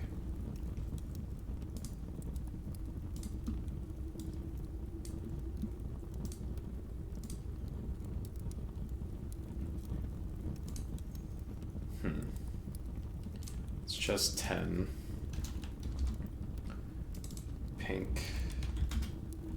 a moon sigil.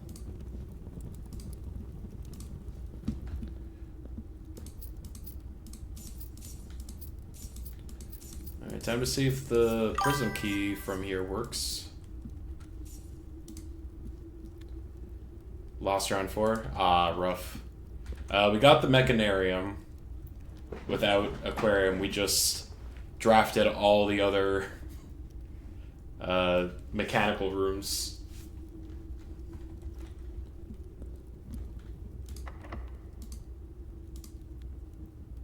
Ah, can't guarantee the throne room. Dang. Was it enough rooms? It was exactly enough rooms.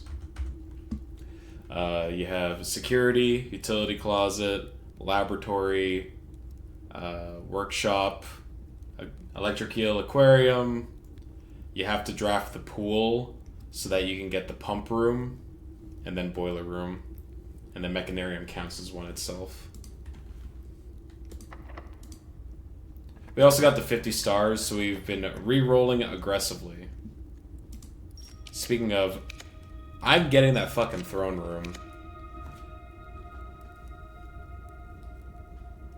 Yeah, I learned that after the fact because 2 of the doors were missing from the Mechanarium because we drafted it here.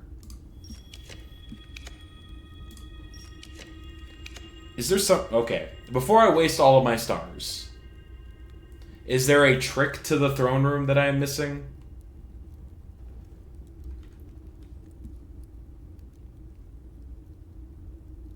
Is it like, does it only show up where room 46 would be?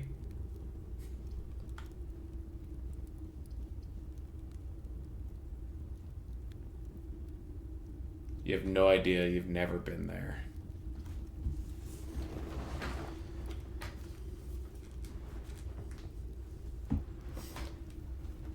If there's no trick, I'm fine with just using all of my stars to find it.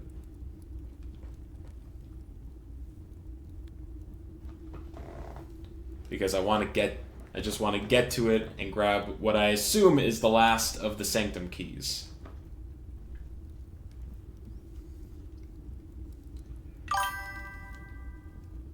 How many exits does that room have? I think 2. Like the entrance and the one that it comes from. I don't think it's a dead end room. It might be a dead end room. No restrictions. Okay. It's just a very rare room.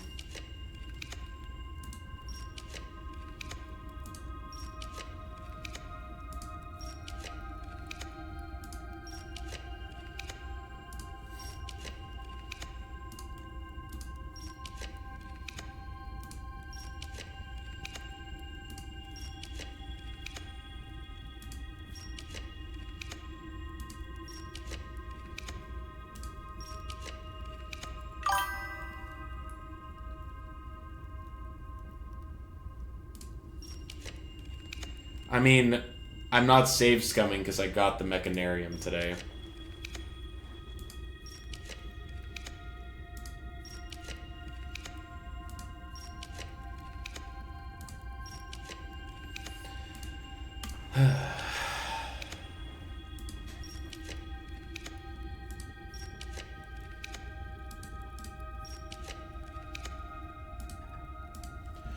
Cool. Cool.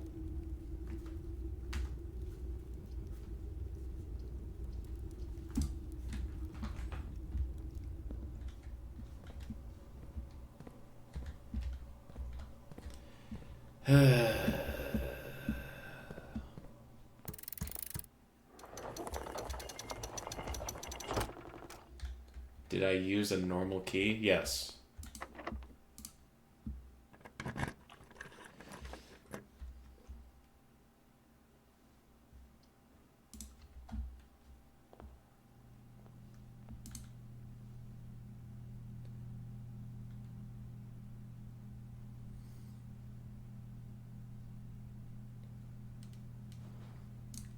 I guess I'll take the moon pendant.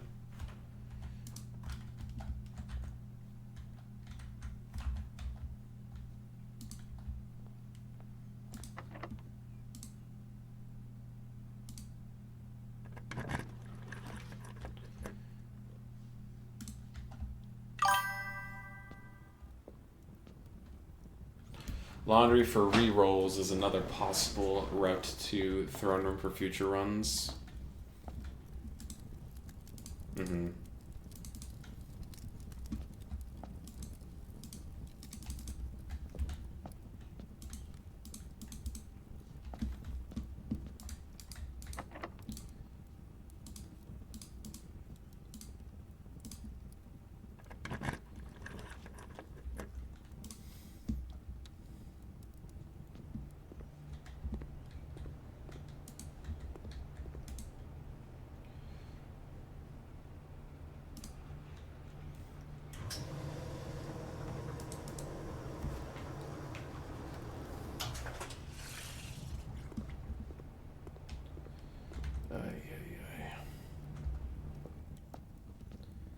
I'm so peeved.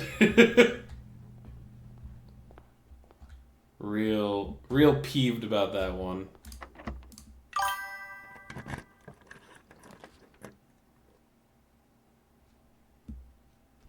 The powered up one for keys to dice. Yeah.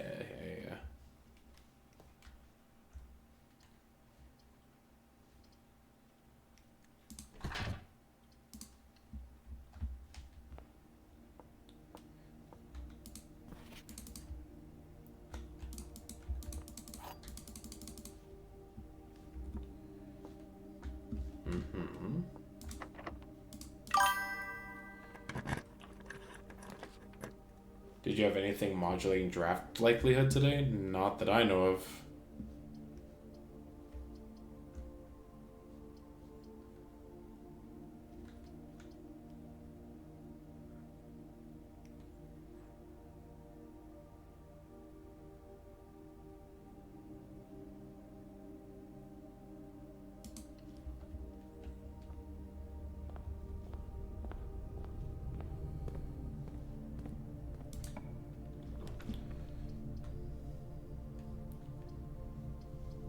Give me a random room. Maybe it's the throne.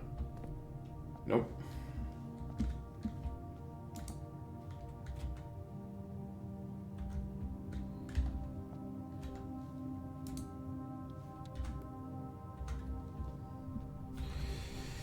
Alright, let's go down to the sanctum, I guess. And use the key.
This one.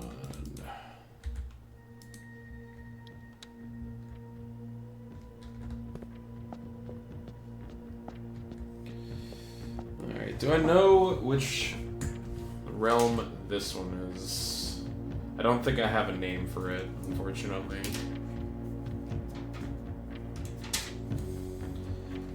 Yeah, now we're at the point where it's like I need to figure out information about these other realms.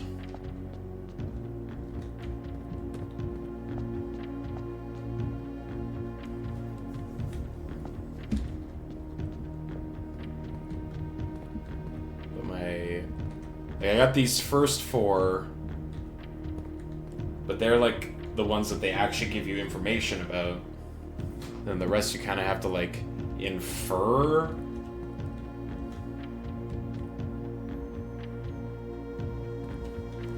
Well, let me see. All but one. that you need to infer? Do you mean the Orindo one that they just give you? Like inside of the secret garden?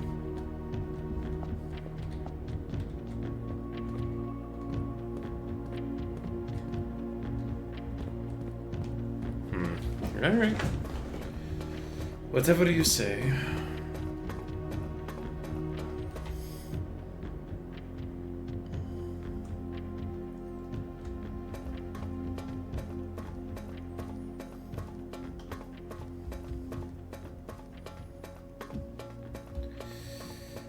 There's not much else I can really do today.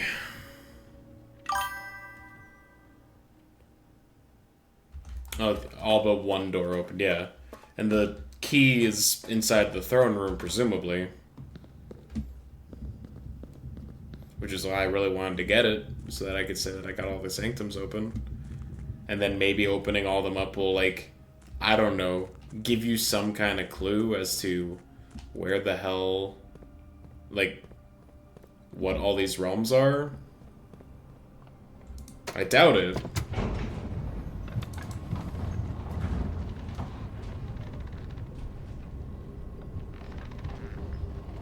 Like, the only things that I have found that have given me some kind of clue in regards to these other nations are, like, stamps. But even then, like, for example, Nuance, it had a Zeppelin, and it was, like, predominantly green, but you couldn't, like, figure out what the weather is, nor, like, the commerce or the type of nation it is. So I don't know. I guess we'll go to sleep in the break room.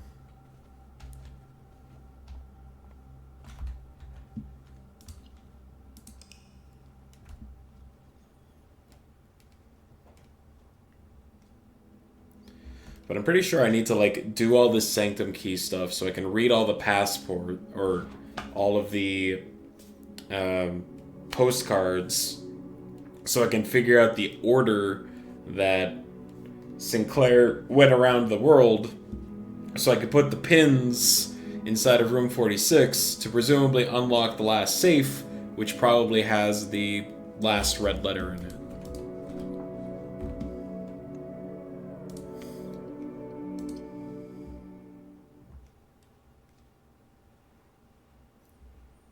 I just need the game to cooperate with me just a little bit. I'm also fine with, like, a nudge to be like, here's where you can learn about these other realms. But I don't know. Because it would be cool to try and finish this game off today. We're, like, we're so close.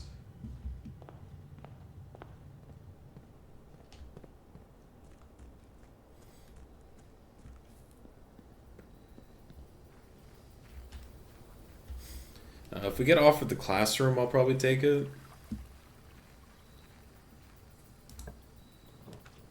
We did not, so I guess we're taking the tool shed.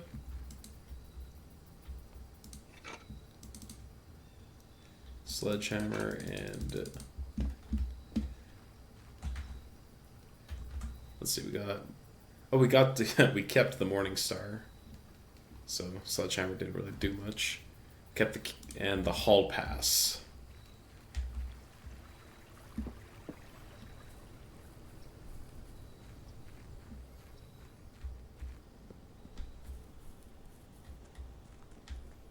Well, we know one nation is pink and has flower, and it's like traditional, based on the part of the sigil inside of the Lost and Found.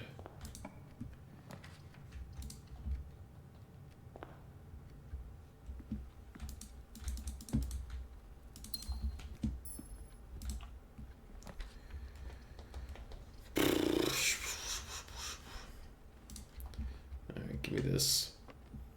We're going on a quest.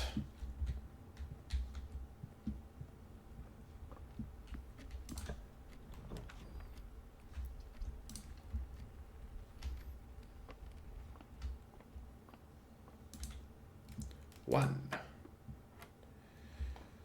13, 3 times 3, yeah, 3.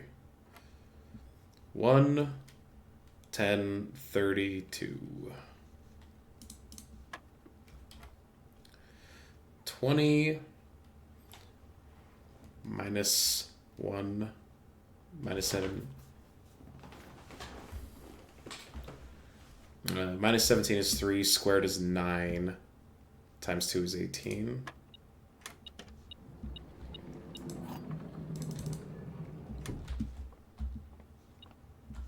Oh.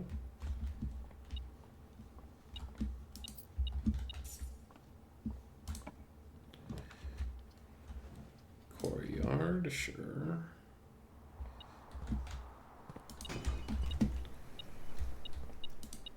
Ooh, the lockpick.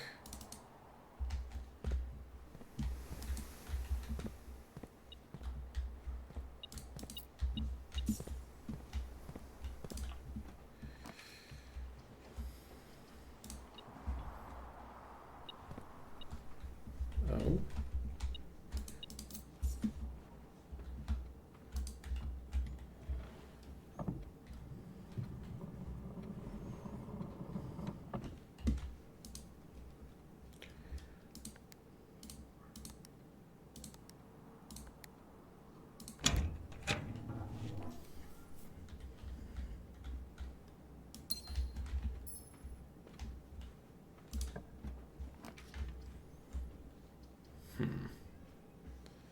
Lab for an experiment.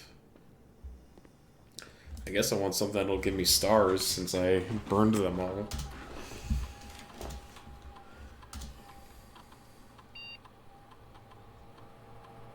Spread dirt in the driveway.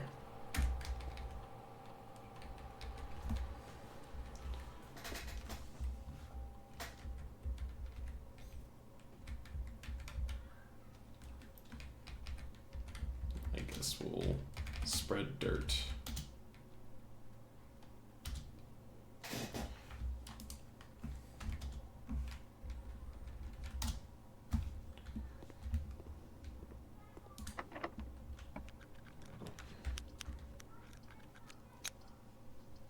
Security. I have the key card, so I should increase that.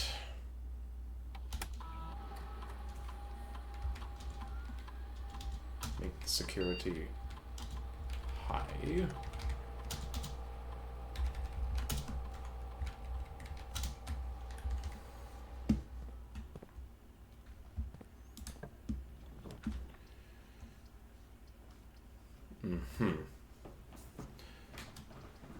Give me a random room, please.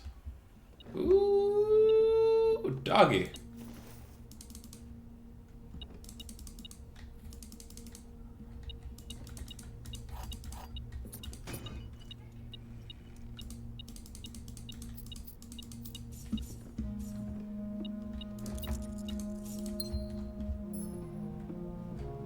Is that everything? All the items? Sounds like it.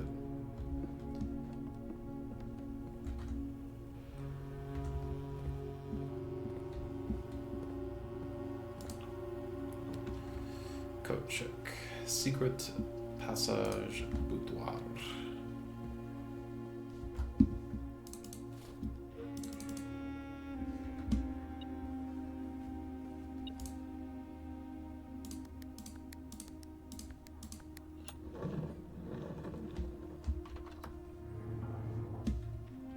Yoink.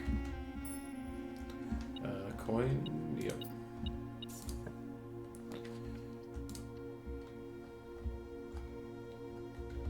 Okay, we're back into the foundation.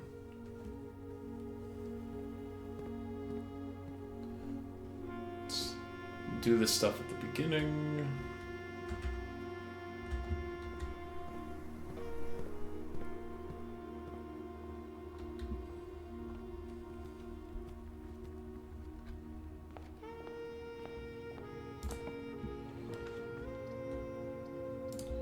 Le Barbie. Alright, new clue. You got anything else for me? Route 8.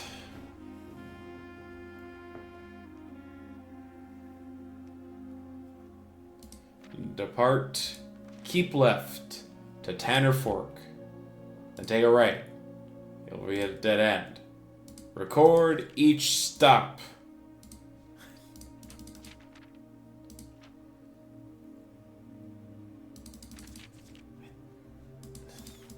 Okay. I don't...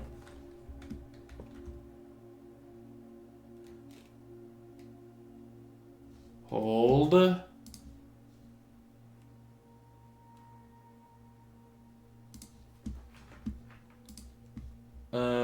Train station, right?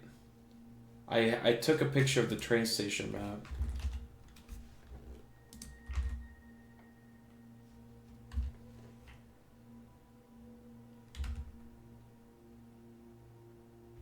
No. Yes, there it is. I saw a train map.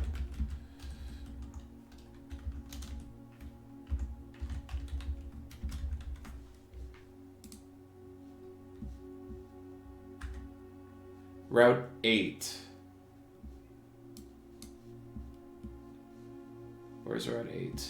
Start at Route 8. Okay.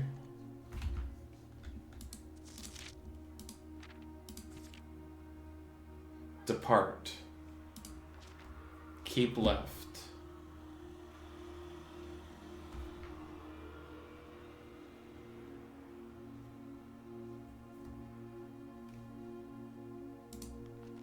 To Tanner Fork.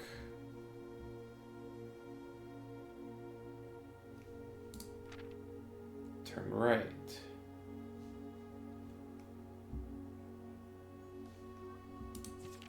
Dead end.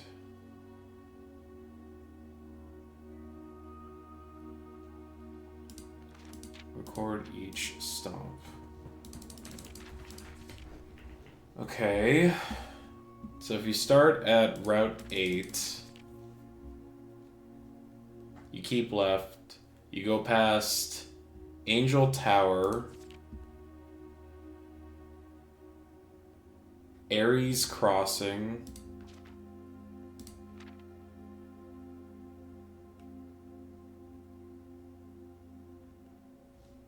Tanner Fork, and then you take a right, which would you take a right at Oris Train Hall, all the way to a dead end, which is Fen Central.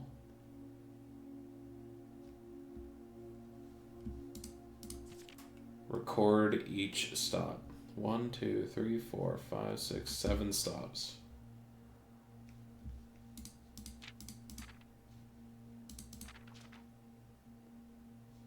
So stop 8, 7, 3, 10, 1, 6, 5.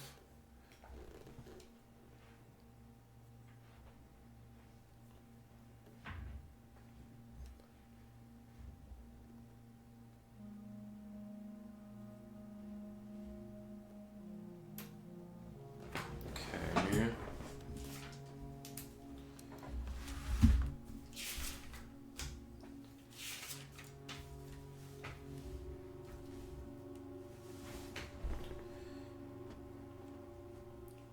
So, stop 1, Angel Tower.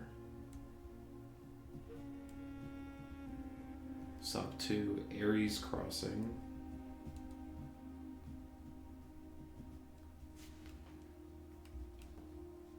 Stop 3, Tanner Fork.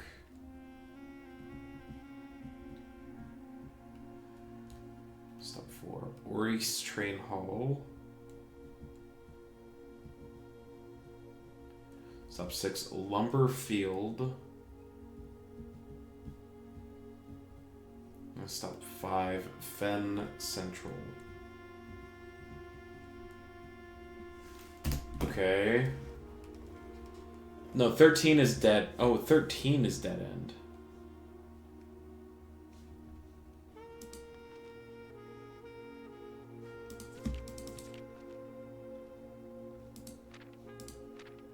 Okay. Never mind. So you turn right onto dead end. So it might not be Lumber Field or Fen Central. It's like Oris Train Hall and then dead end.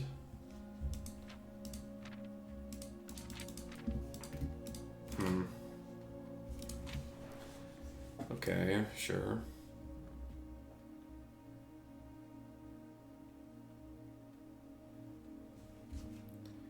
Ten spots.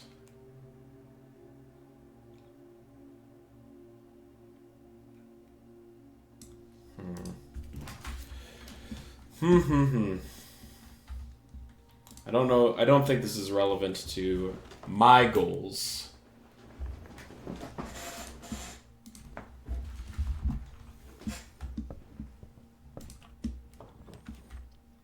Oh, look, the bookshop.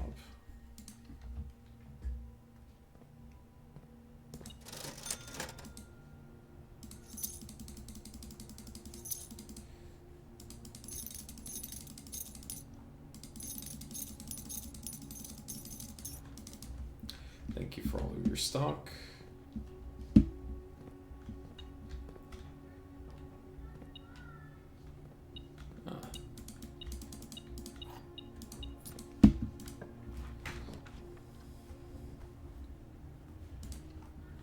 I'm taking this. I should have taken the solarium.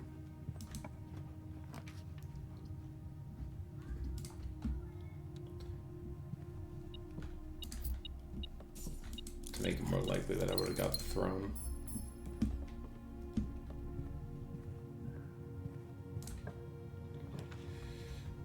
Greenhouse. Well, greenhouse will help me find the solarium a bit more. Watering can.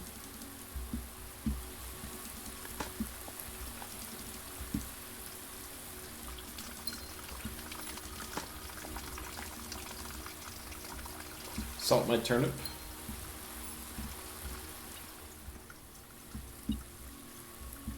So I've got a coin somewhere. A key. Cloister. Sure.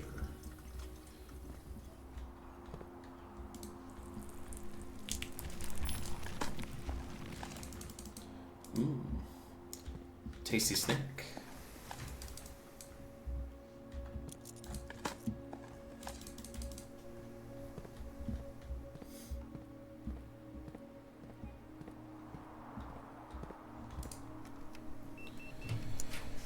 There's the Solarum, which I'm going to take. Give me that throne room. I want it.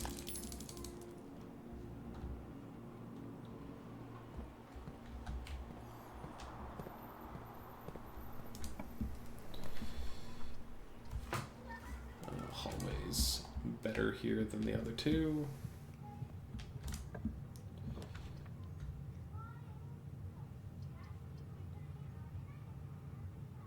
Sure. It's a green room run.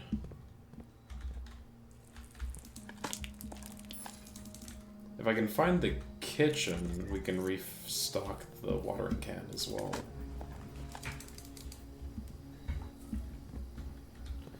Ooh.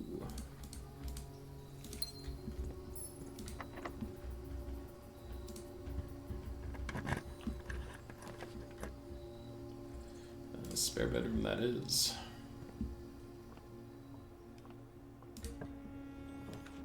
Veranda. Sure.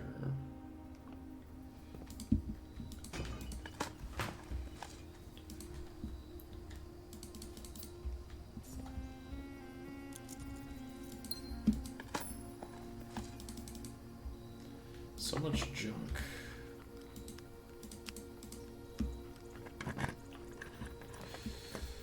Laundry room.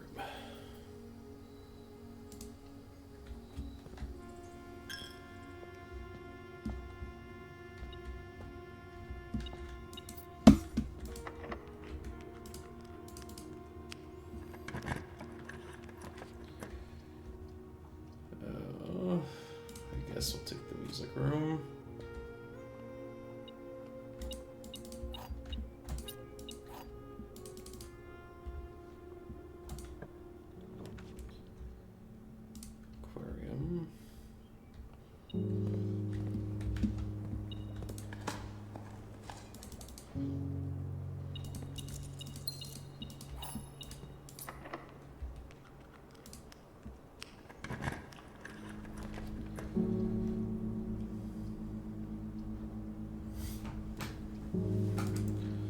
Might as well start building up our stars again.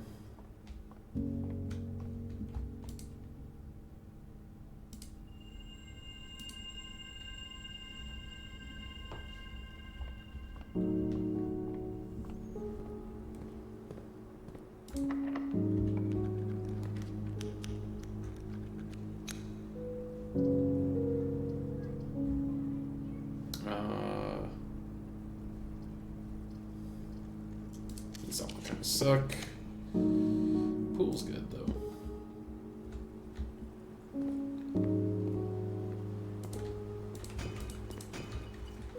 Oh, dice. Well, we get some rerolls at the throne today. That's the chat.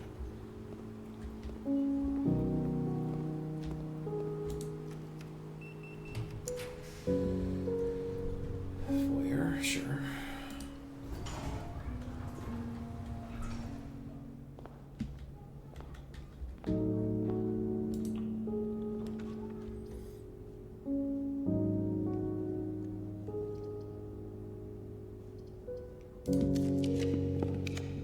There's the kitchen.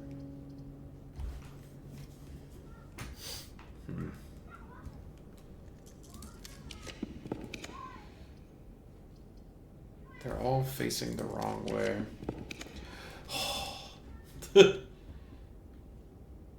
There you are.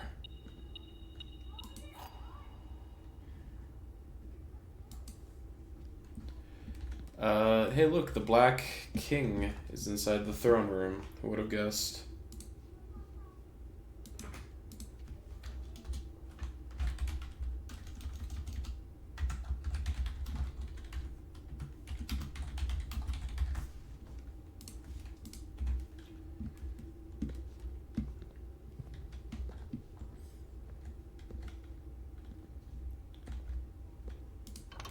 Oh!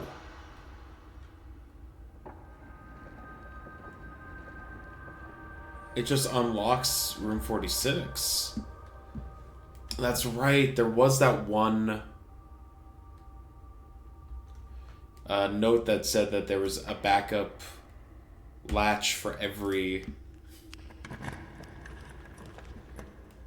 single one.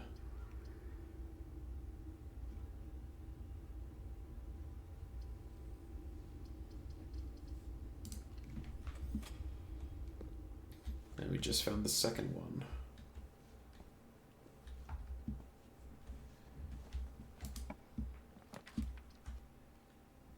Kitchen, sweet. That lets me refill the can.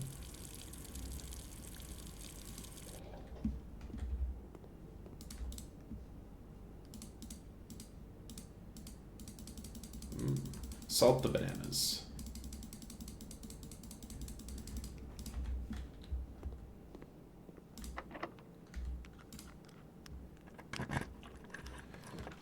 Treasure trove. That makes it a dead end, but there's the other way out of the throne room, so yes.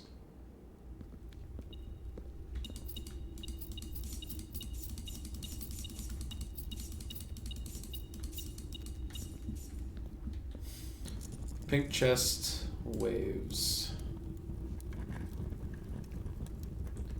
Well, it's definitely false. The previous box in this room contained a true statement, so the previous box had a false statement.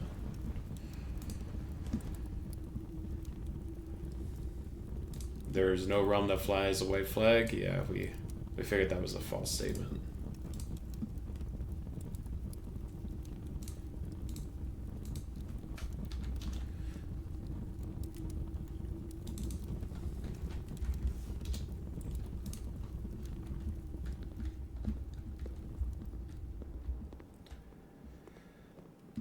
Okay, okay.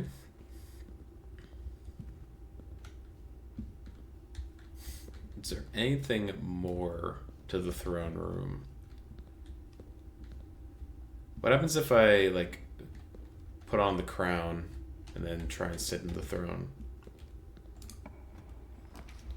I assume that's something the game wants me to do. I'm out of gems. No, I'm not.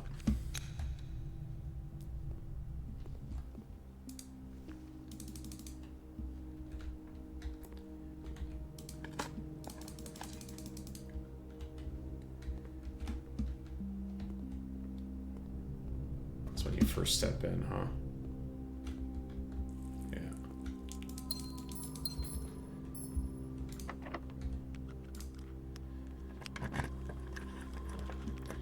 Conservatory. I can water in here. A brick. Wow. Wow, wow, wow.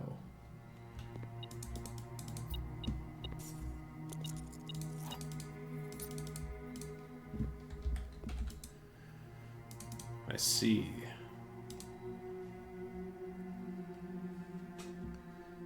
Slarm is fine as standard. Usual, rare. Yeah, these are. I don't really want to change any of these. The Drafting Studio is basically useless at this point.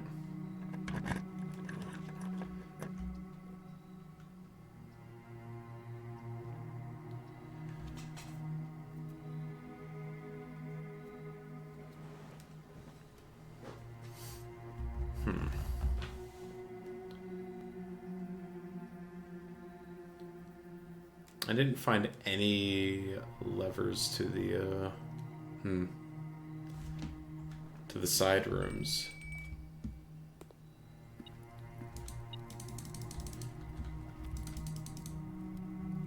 I guess I just take it for granted.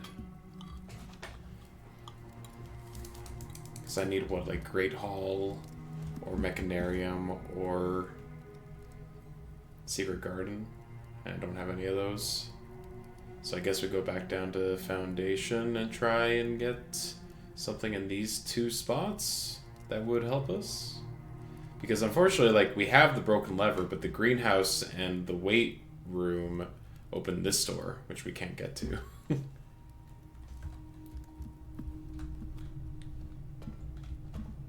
I do really want to get into the antechamber today, because I got the quest bedroom, but also if I can grab the crown, I want to see what happens if I try and sit in the boiler room. So I might have to re-roll for, like, Great Hall or something. Wow, I just walked in a circle, huh?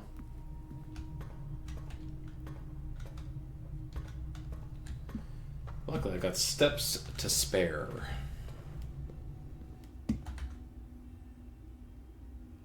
Yeah, we gotta take the long way around because of how things worked out. Nope. Take my money.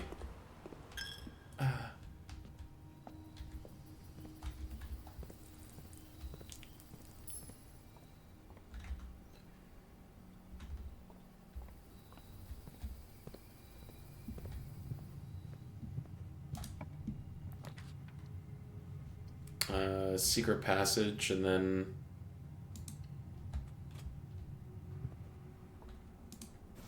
take halls of this to try and get the Grand Hall.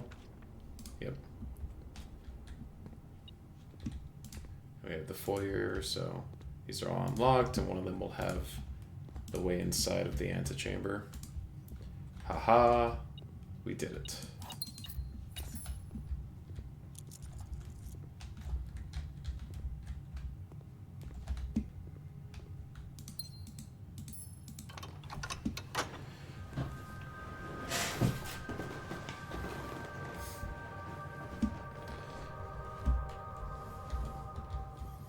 Okay.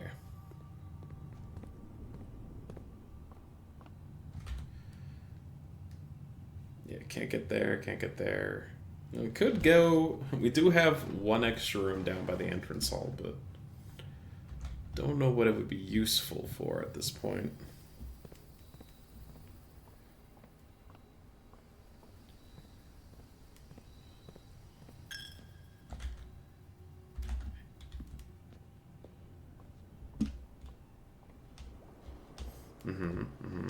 And give me my allowance increase. Thank you.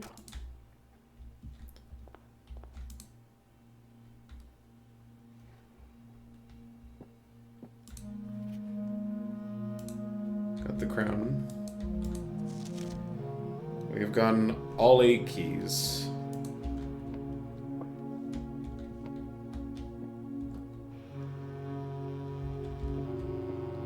Which is pretty cool. So now we gotta loop back around to the throne room to see what happens. Yeah, pool's good.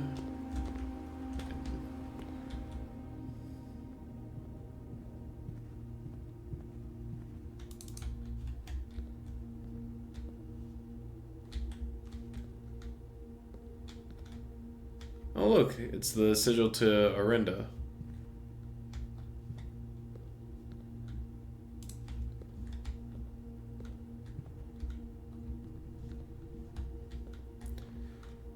Well, they really make it obvious. They really make it easy to find that one.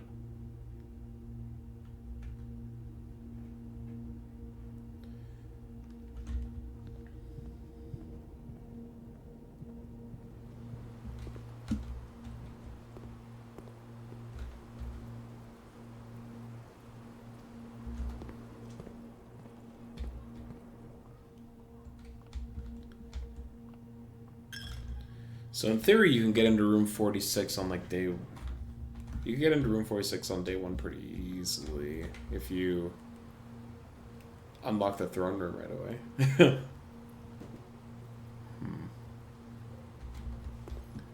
Okay. Yep. Keep being turned around. Alright, let's unlock the last one.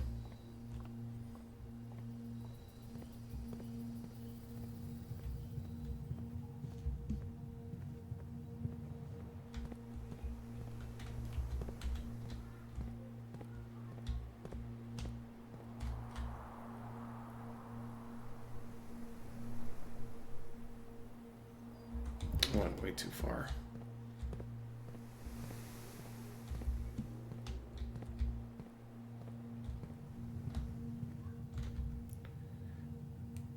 Yeah, the Great Hall has a way into the Foundation.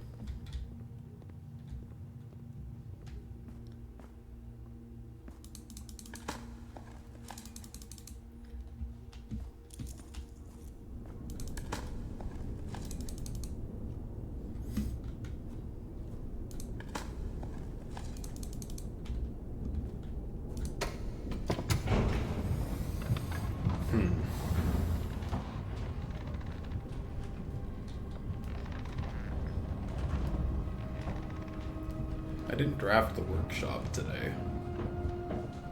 It's been a while since I haven't done that.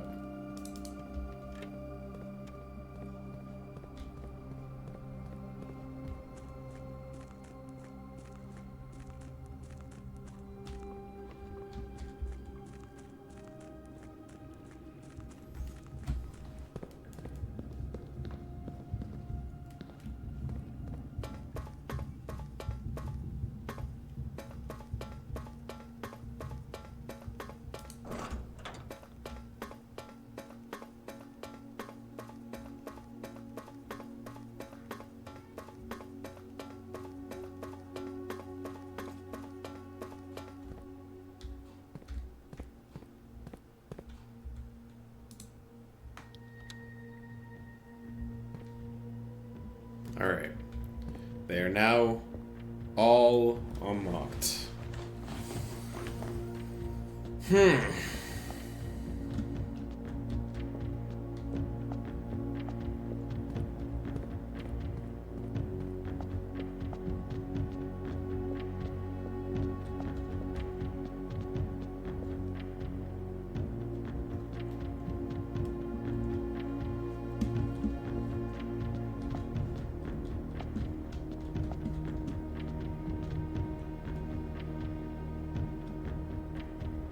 Can you step onto the side and use that to help figure out colors for the other ones? Or are you, like, not allowed to do that?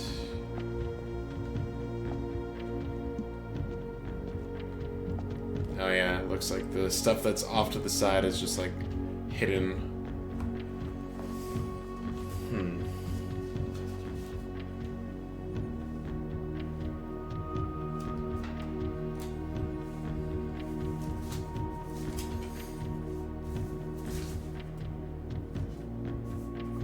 So we know one of them has a white banner. And that's Decellets.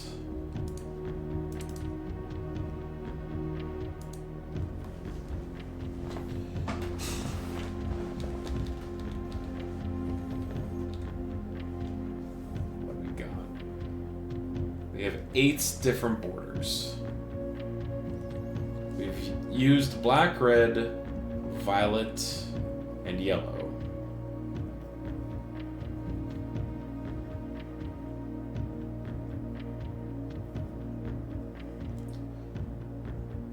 Because, yeah, our cherries was yellow. So we have pink, we have green, we have orange, and we have white.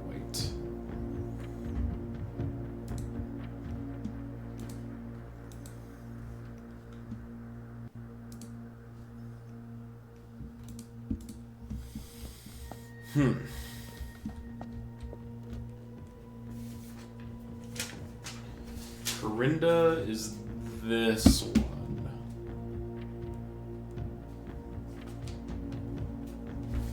We got Nuance, Corinda, Decellets.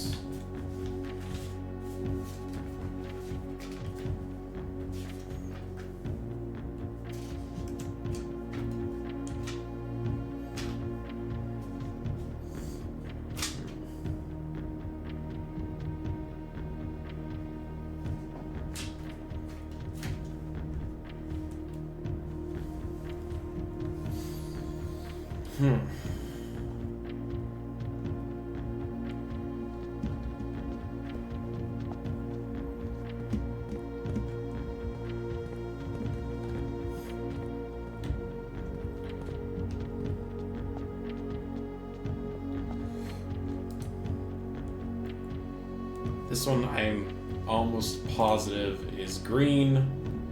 We know it uses a dirigible.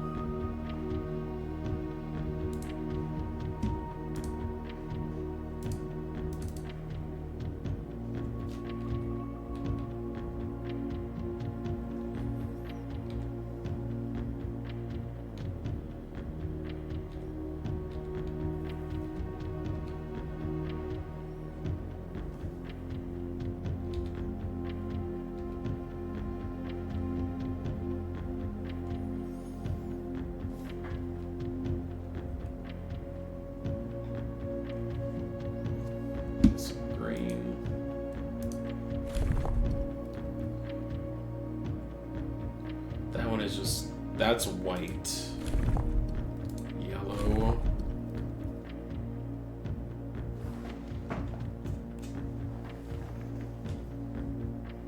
Pink.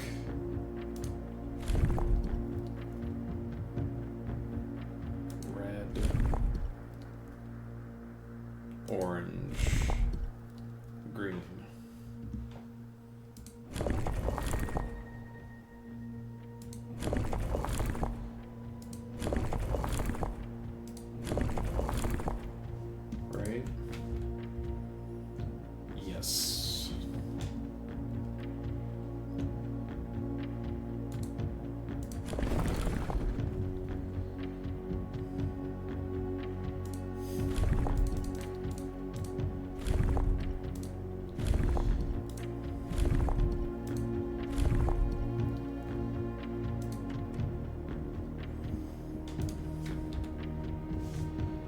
Tribal.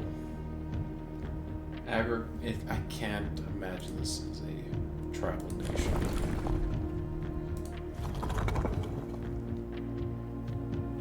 Spiritual.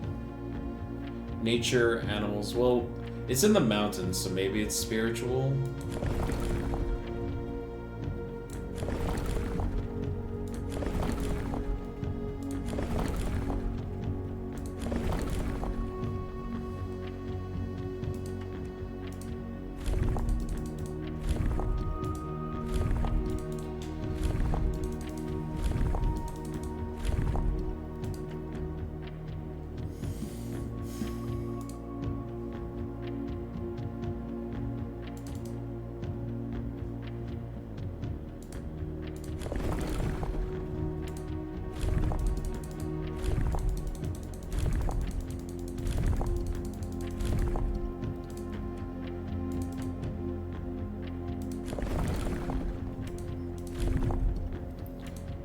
Rain? No.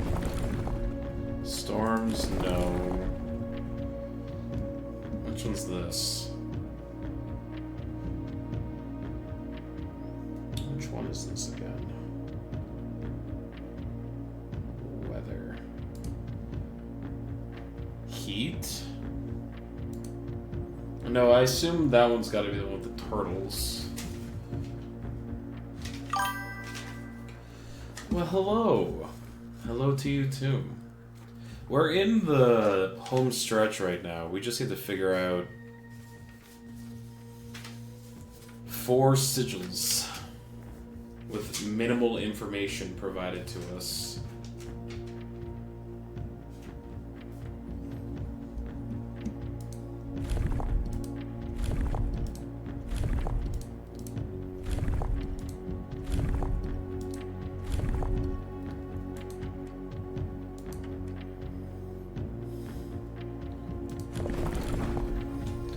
How's your day been, Rouge?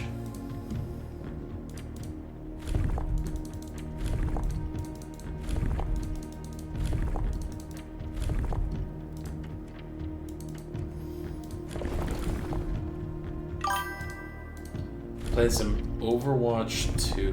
Well, I'm sorry. How about you?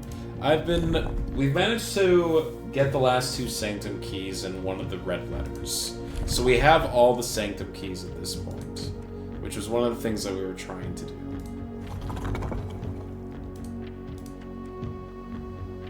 Hey, okay. It was windy. Windy and mountainous. Okay. Let's go. Oh, they're futuristic. What the hell?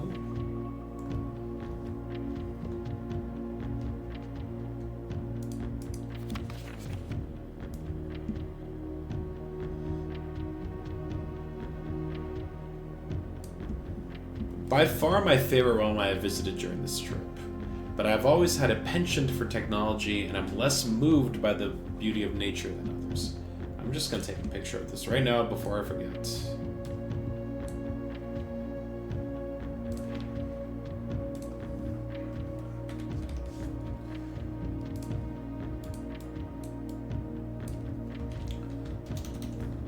Nuance. Postcard.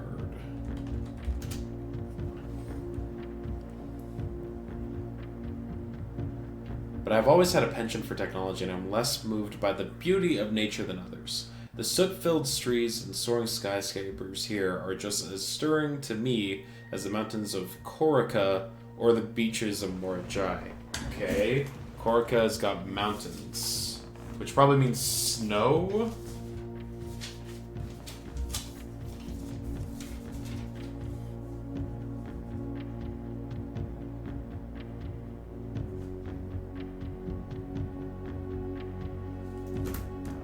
And then the beaches of Morajai. Is that the name of the realm that we haven't gotten yet? Probably.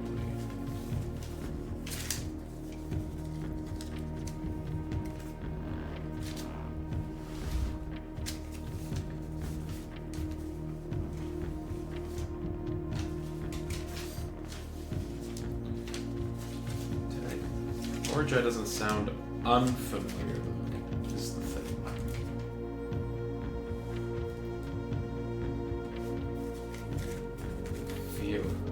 Morajai. Okay, there it is. I have Morajai written down. I think this one was white. Beaches.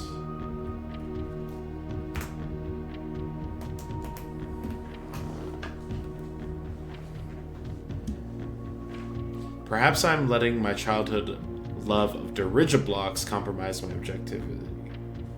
From the shops I visited, it seems this series is just as popular here as it is back home. Speaking of home, as I look across the eastern sea, I can almost see its shores. I never thought I would miss the sight of a reflected east.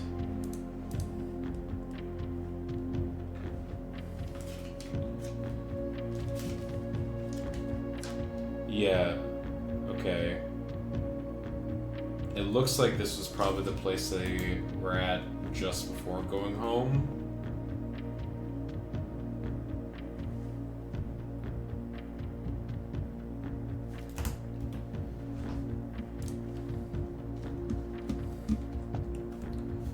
Corinda Morajai.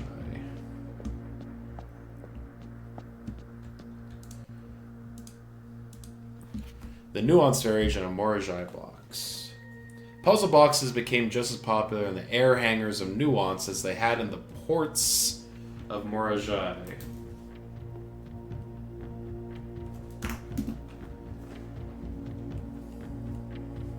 Boats. Green tiles were introduced with an ability that allowed them to instantly jump across the board, representing the ease with which air travel conveys its cargo. When green tiles are pressed, that tile swaps with the opposite side.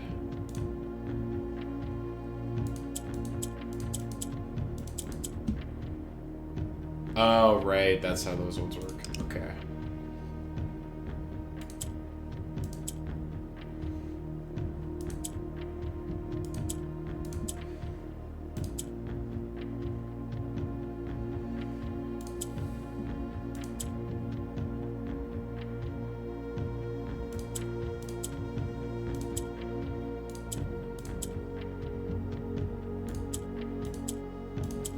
Okay.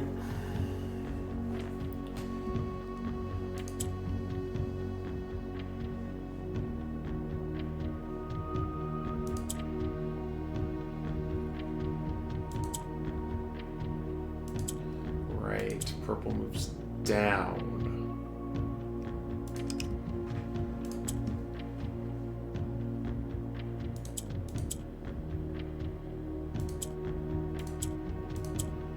Okay.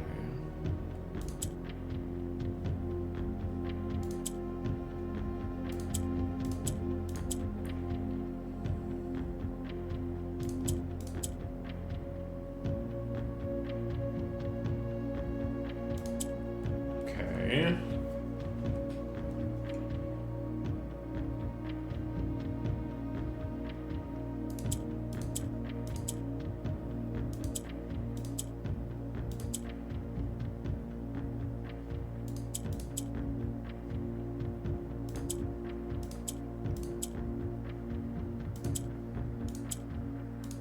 There we go.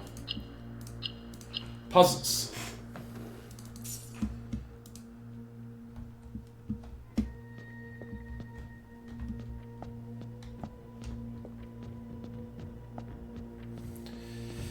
Okay. Corica.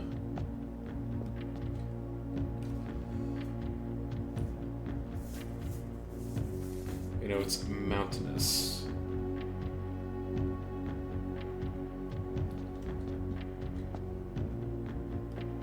I don't believe we've seen the stamp for that one yet. Which makes me think that not that one. Hold on, where's my map?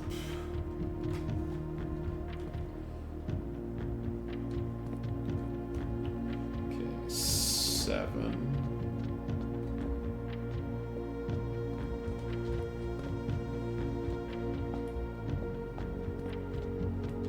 The upside down V.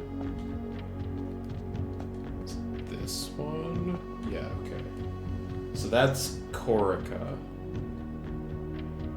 It's got mountains.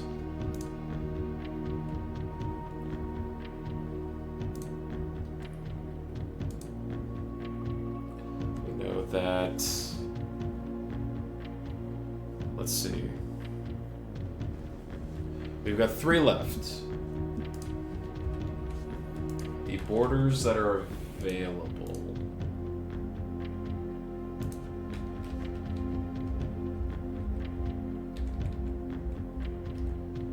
Black, red, violet, green, and yellow have been used up.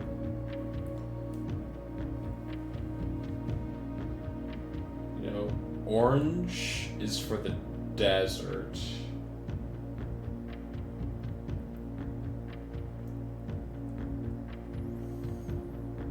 And Moraja is the port.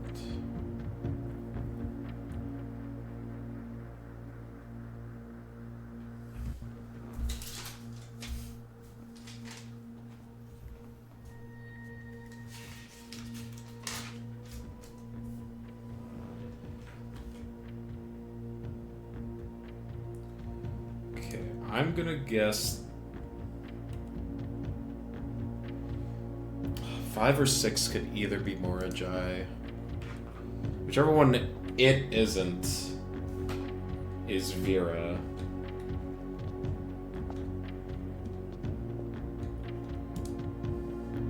So we know orange is spoken first. This is either pink or white.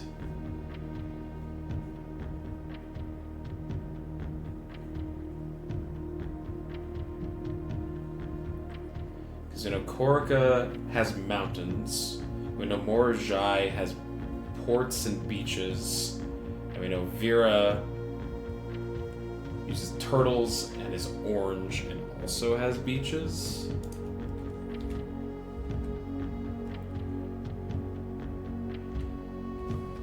Where's my pink sigil?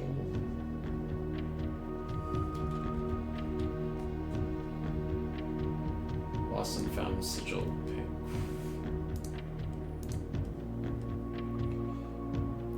Okay, so we know it is pink. We know it is...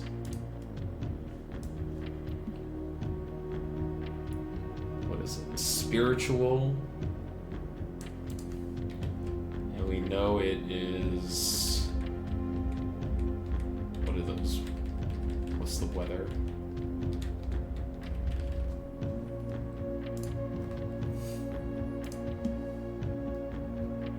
We know that it is hot. Okay.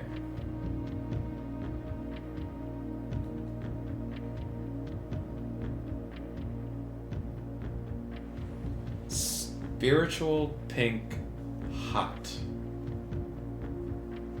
And it looks like they use mounts as well, based on the configuration of it. Turtleback. It could be Turtleback. This could be Vera. So orange might be incorrect. Okay. If that's the case, I don't think it's this one. It's one of the other two.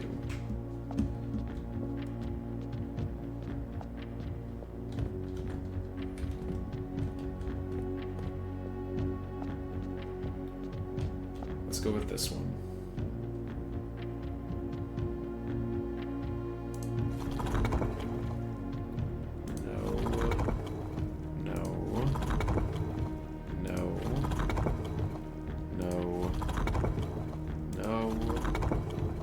Yes.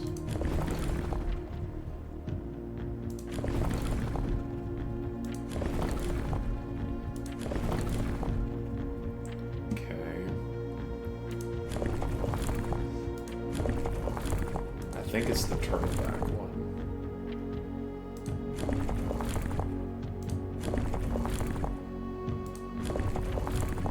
Yeah. And then pink.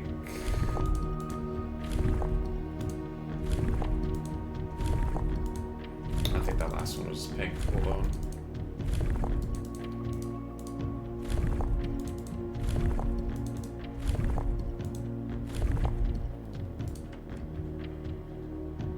Okay. I'm gonna leave that for now. and test that exact configuration on a different one. On this one.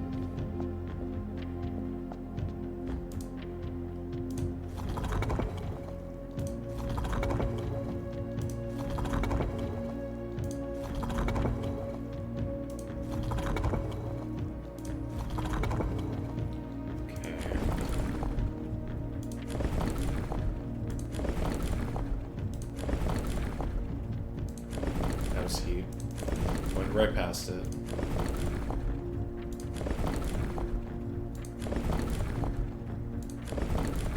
Two. Three. Alright.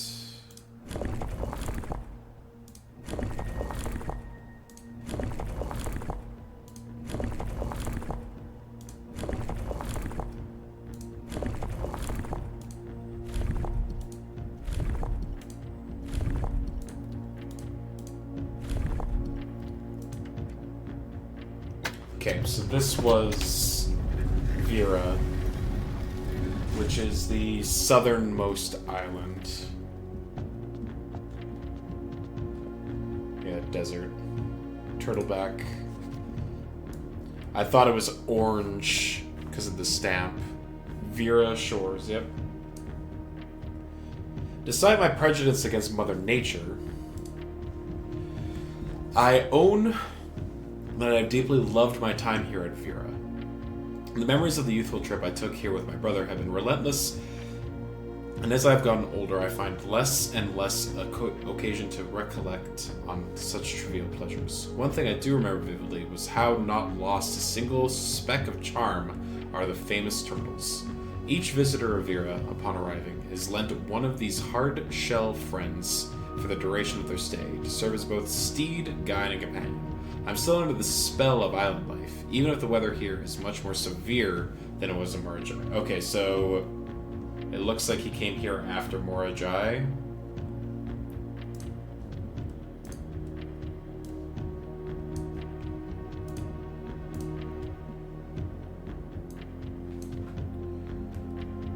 Vera postcard.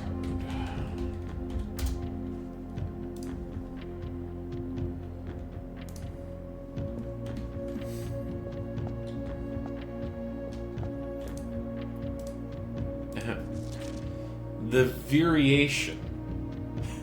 Boo.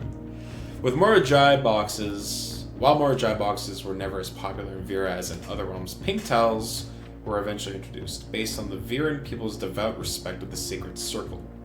When the tiles are pressed, all adjacent and diagonal tiles rotate around the pressed tile. Gotcha. Rotate. Rotate.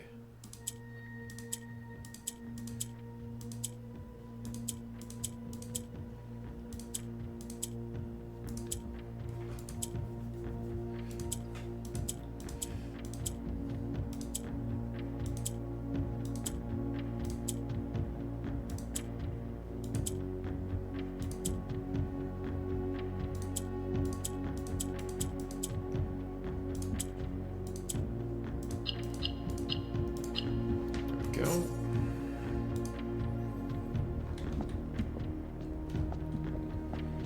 Okay, so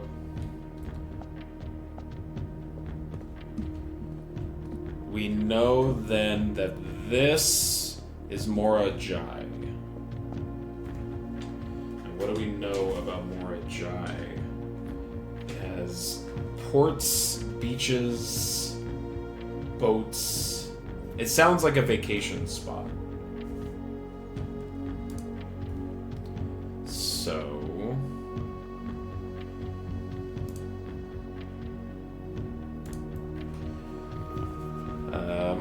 we got what?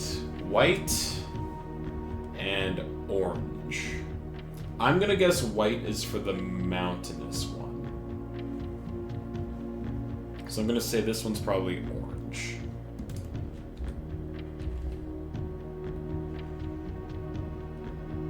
Harvesting, farming,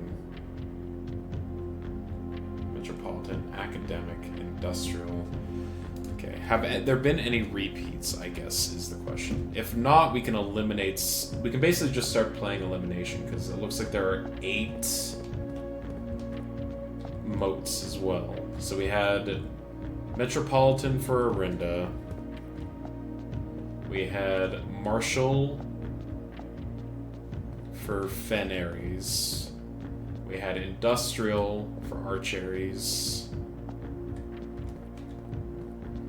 We had Poetic for Arajan. We had Spiritual for Vera.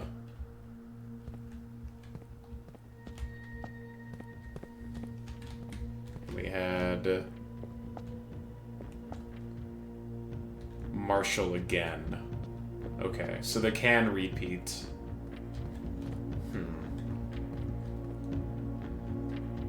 Harvesting and farming-based society.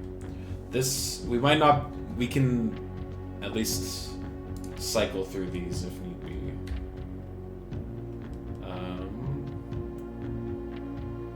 Naval. For sure, naval.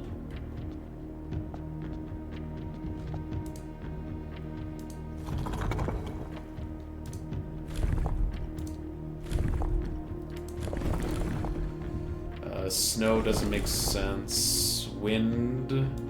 I'm gonna guess that if it's tropical, it probably has good weather. I don't think we've had any nations that use that yet. That's 100% correct.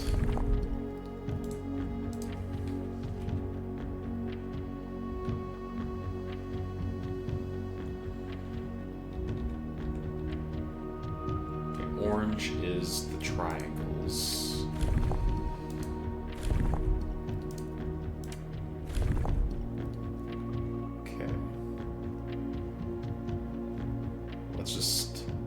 Cycling through the tribes.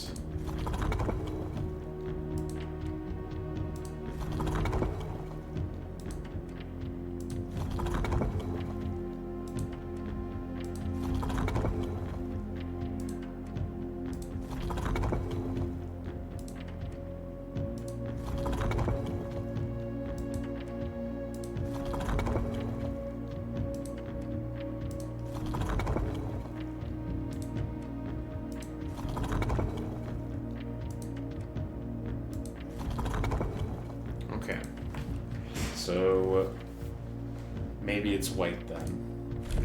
Wait, it did say on the postcard, like, the white shores, right?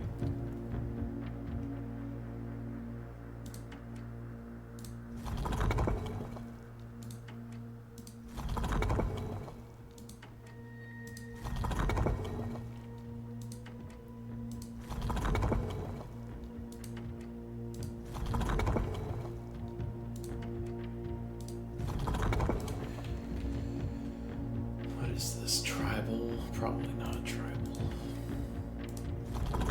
Agriculture?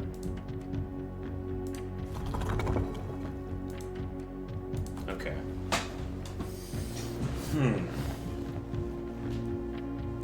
Okay, so if they use boats, could be fog?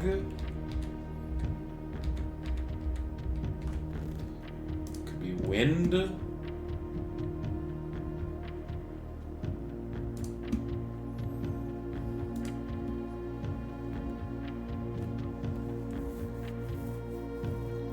Could also be hot if it's a beach. Let's try hot.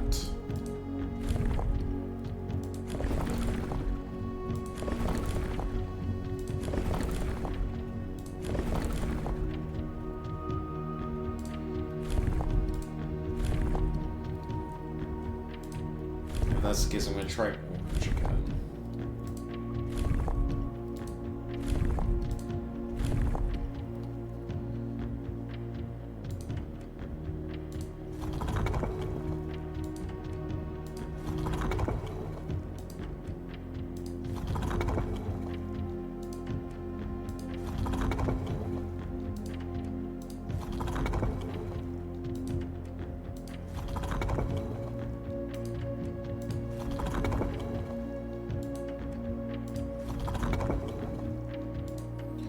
Okay, I guess we'll try white.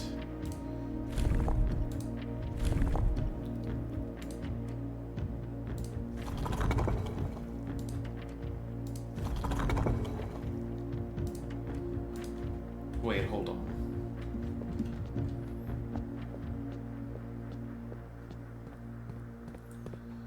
Didn't they explain how black tiles turned into white tiles when pressed?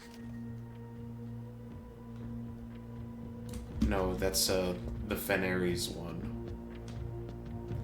The color of the tiles represent the nation, right? So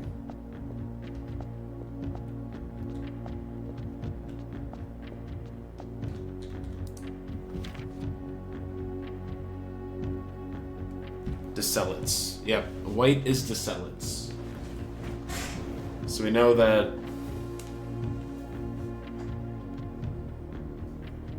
well, all whites are turned into black tiles. Okay, so white is Descellants for sure. And we know that this one is Descellants because the other one is Corica. And we already figured out this one.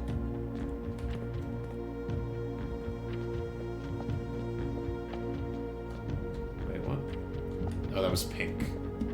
Did I get white and pink mixed up? I think I did.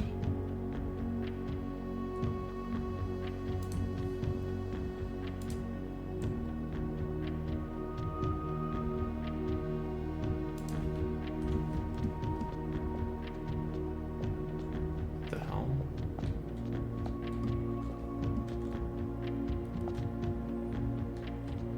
This was pink. Why did that change? I feel like that's had to be a bug, right?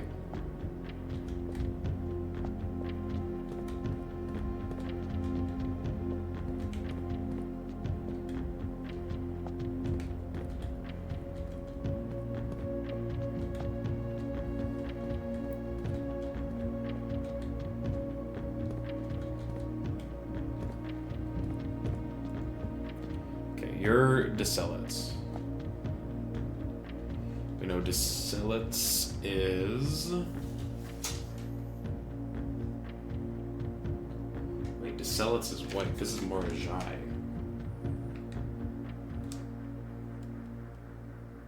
Is there an unknown color on this wheel?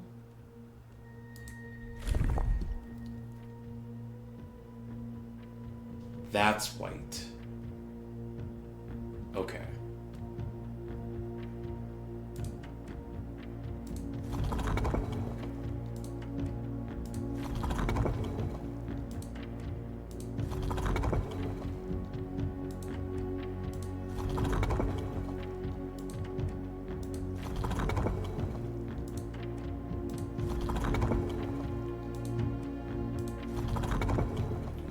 We established which one was Descellants.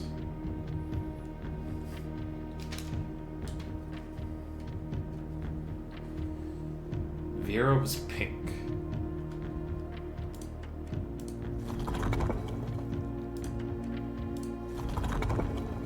Wait, how many of them are on this wheel? 1, 2, 3, 4, 5, 6, 7, 8. Yeah, there's only 8. That last one was black. This one's white.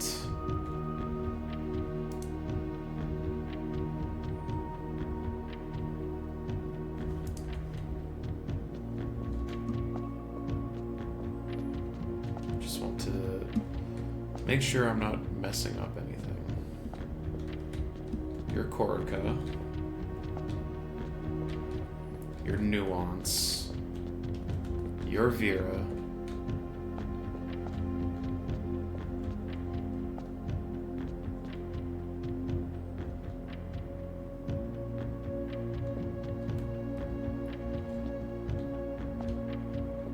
which, why is the outer border wrong?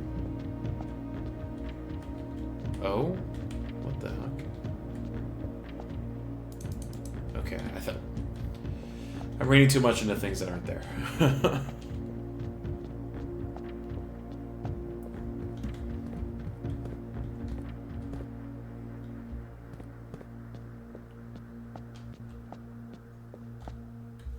Let's try and figure out Corica. We know that Corica is mountainous. When we know that it's not white. Because that's the southern, so it's got to be orange.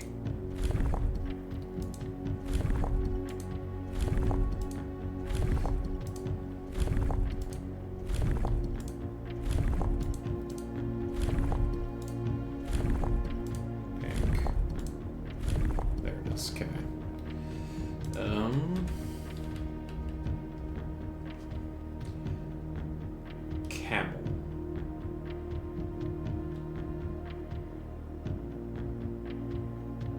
Dirigible, train, horseback, roads.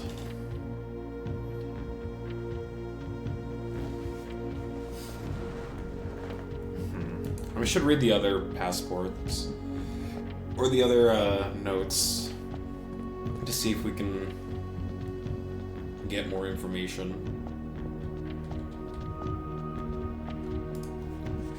8 realms and 8 months. The objective was simple enough, but in what order, what routes, and where to start? Questions like these are the ones I tend to ignore, as planning has never been my strong suit. Well then, in the true spirit of adventure, I have departed, forsaken both map and plan, and as it happens, the road has taken me south. It seems fitting to begin the journey by visiting a fragment of the old kingdom. A landmark as black in realm as it is in the name of a sir. Alright, so they started here. He went south, which is Araja.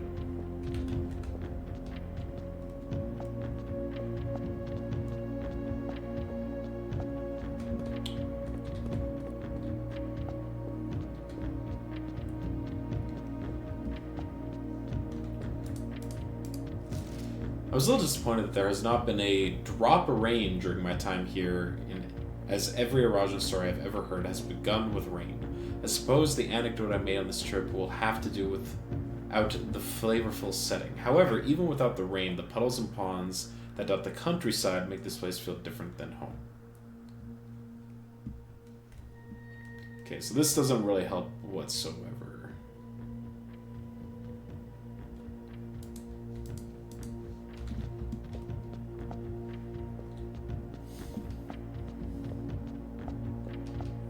Then we went to...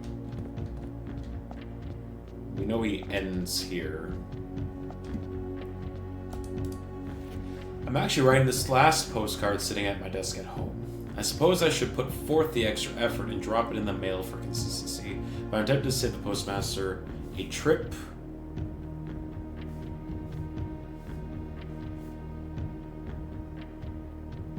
As it will just wind up here once again to join the other 7, which I have pleased to report were all waiting for me at the desk safe screen. Flipping through them has reminded me of many friends I made and lessons on the way, and as I look back, one truth shines bright than others. Air travel is much better than sea travel. Well, it could be implied that he went from Nuance here, because Nuance has air travel. I think I already have Nuance listed as the 7th place. Yeah. P.S. Remind Anne to replace the books I lost. He apparently lost some books.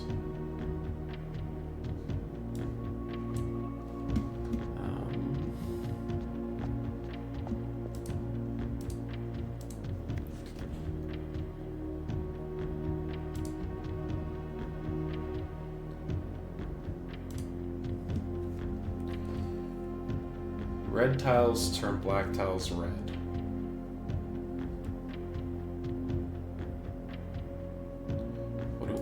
Do. White tiles just get turned off. Okay.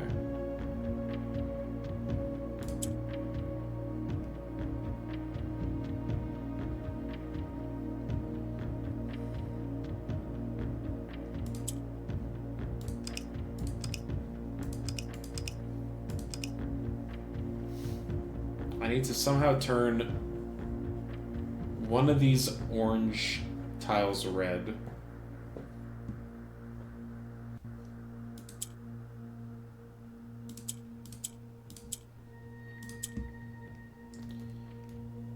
So we press that, this turns red.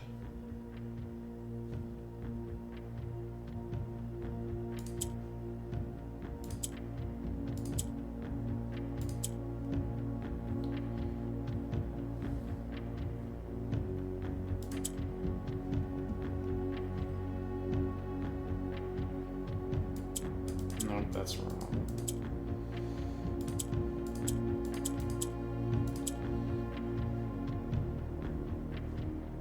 The question is, how do I make these ones move down?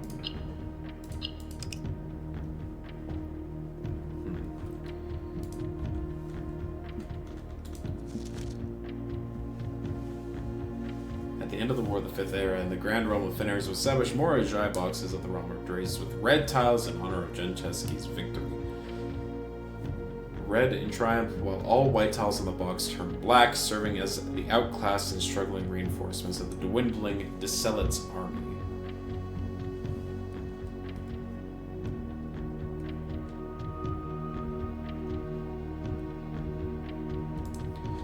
Deceletes isn't a country, I don't think.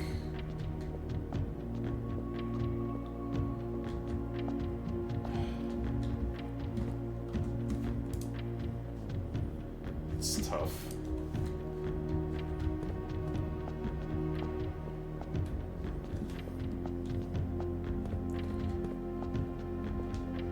The history of the Morajai boxes might also help.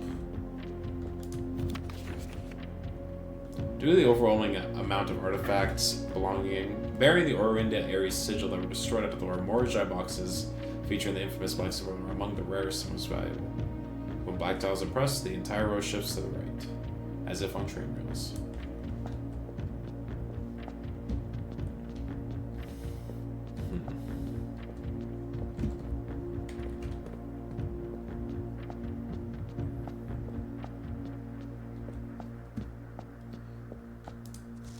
Arch Ares is the very first realm to introduce a new color to the traditional monochromatic tiles of the box. Given the number of ship routes and trade relations between the two realms, this is not surprising. Fittingly, the variation itself was based on the brass compasses manufactured in Arch Ares that were often traded to sailors in exchange for valuable Morajai puzzle boxes. Oh, these are Morajai boxes. They were made in Morajai. When yellow tiles are pressed, they move north.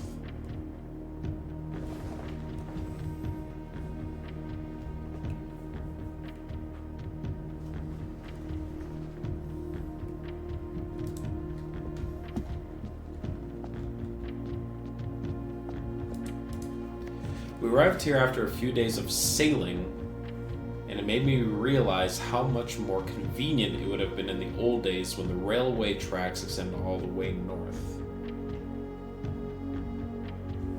Arch Ares is a destination with which I am well acquainted, having traveled here countless times on business for Sinkin. This time, however, I will avoid the familiar towns and factories and instead trek along the northern coast, an area with which I'm unfamiliar.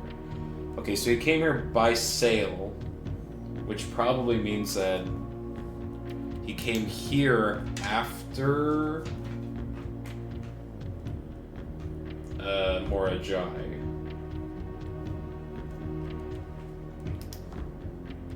Because it sounds like Morajai is like the sailing thing.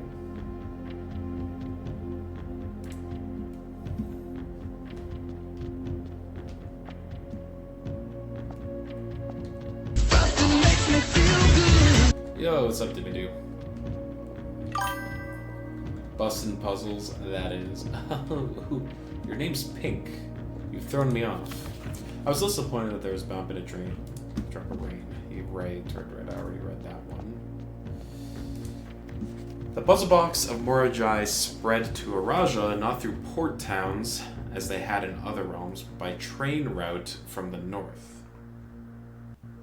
Hot pink was the only other option. You make sense. You're valid. When violet tiles were introduced, they were created as a simple reflection of the variation first introduced by Arch Ares some years earlier. When violet tiles are pressed, they move south. Yeah, it's abundantly clear that Morajai is like a nation that does a lot of trade and commerce, and they do so by boat. We know this is Corica, we know this is Vera, and we know We know this is Vera. And we know this is Nuance. So this has to be Morajai. Morajai is, I assume, uses the white border.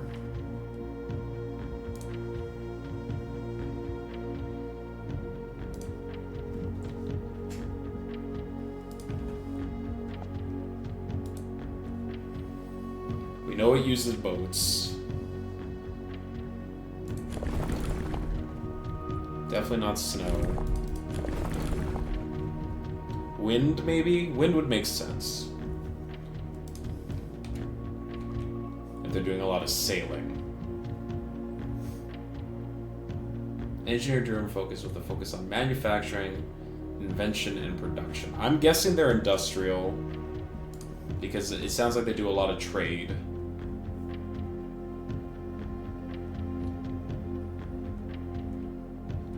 And then white is not this one, but this one.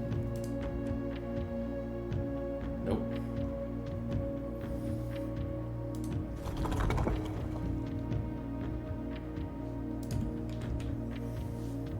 I don't think spiritual, but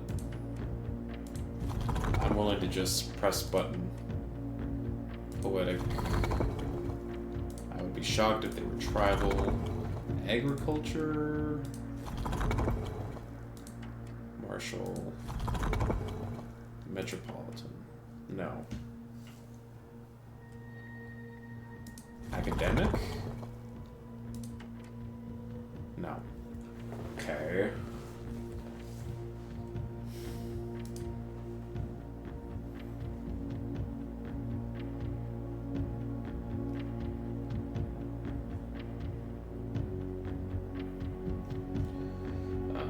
Hold on.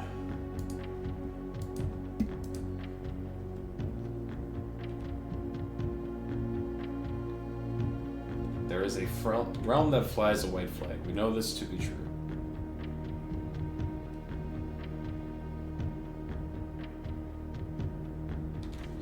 Alright, I guess we'll try orange with this one.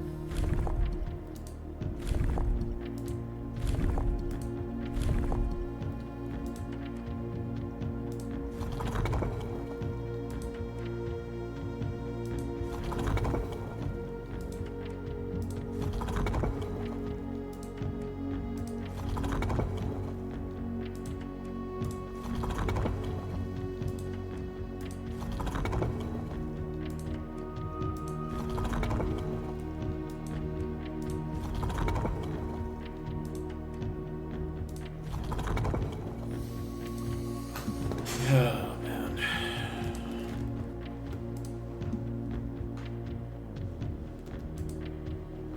What to do, indeed.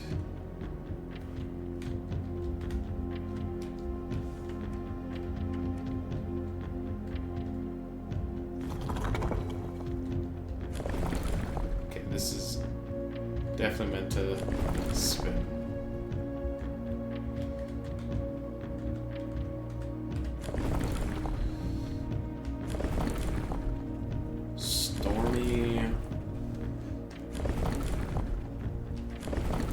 I tried heat, that didn't work. Wind didn't work. I tried regular weather. Did I try regular weather with... I think I might have like chosen the wrong color to go along with regular weather.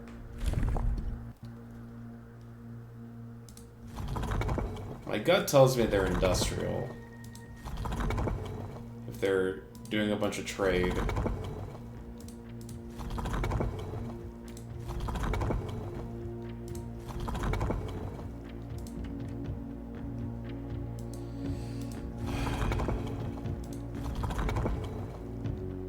I don't think they're that. I don't think they're a tribal nation. They could be academic, I guess.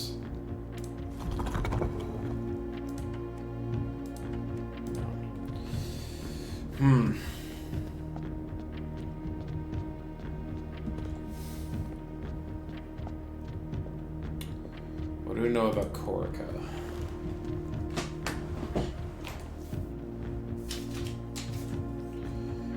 We know they have mountains.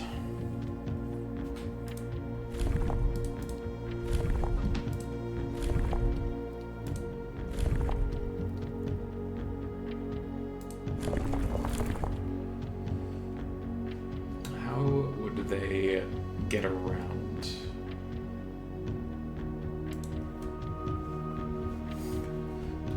Viren. Despite my prejudice against Mother Nature, I owe it very deeply.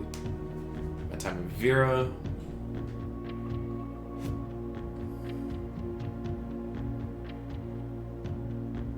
The weather in Vera is much more severe than it was in Morajai. Okay, so the weather in Morajai is, I'm guessing, temperate. Then.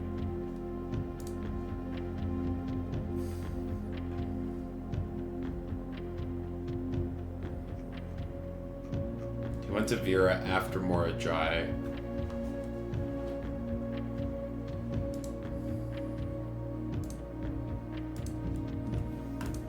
What about the... Come on, God.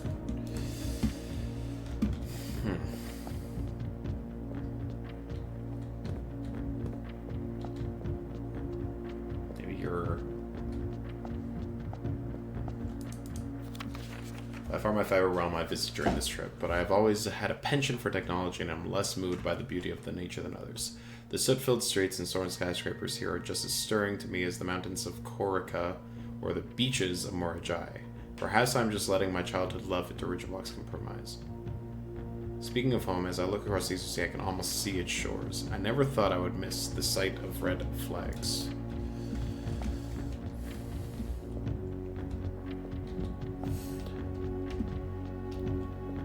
Morajai's got temperate weather.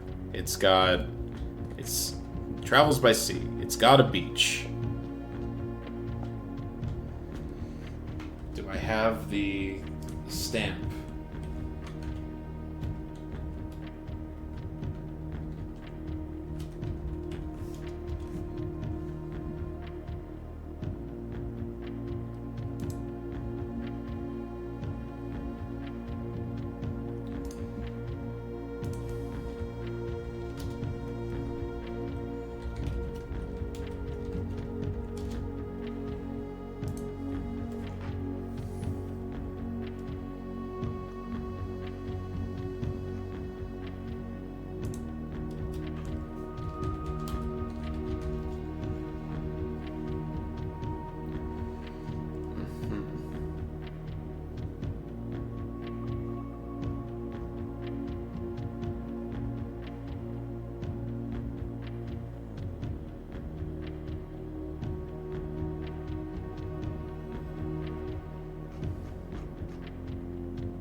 Like, the stamp was blue.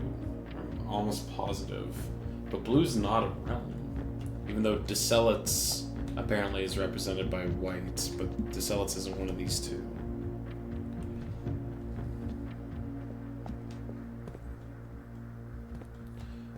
Orange... What does orange do? Orange changes to the color of the two surrounding nations. What does that imply?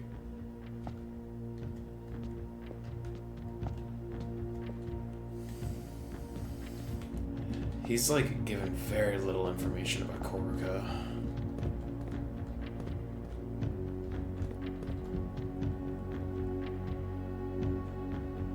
We know it has mountains.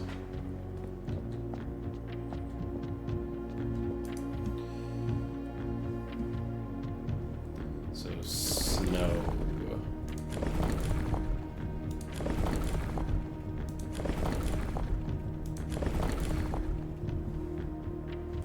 How would they travel around a place filled with mountains? Not camels. Not turtleback. Not aviation.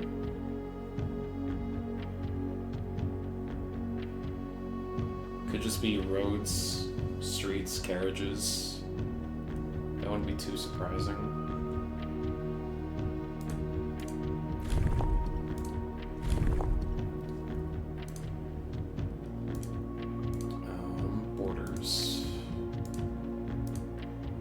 I want to just make sure these all actually line up.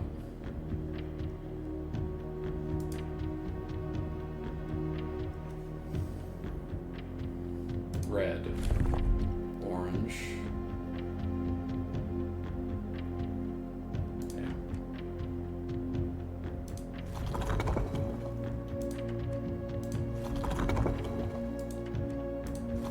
There's not going to be any repeat border colors. Okay, we got Corica.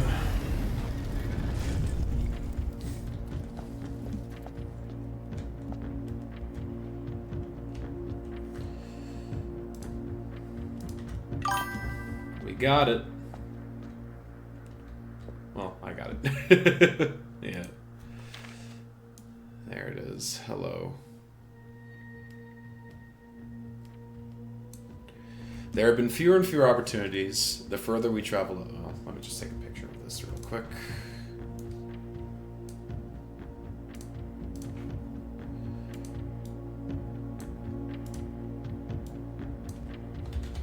Corica postcard. There have been fewer and fewer opportunities the further we travel up into the mountains to attend to my correspondence, and I find myself regrettably having bought so many books, as this is the first realm I have visited without porters. Here, every person is expected to carry their own belongings, and if you can't, you throw away that which is expendable. It's looking like I'll bring back less souvenirs than I had planned. I never expected to appreciate the cold, but the frigid weather here is a welcome relief from the sweltering shores of Vera. Okay. P.S. I ended up forsaking all but one of my books. Okay.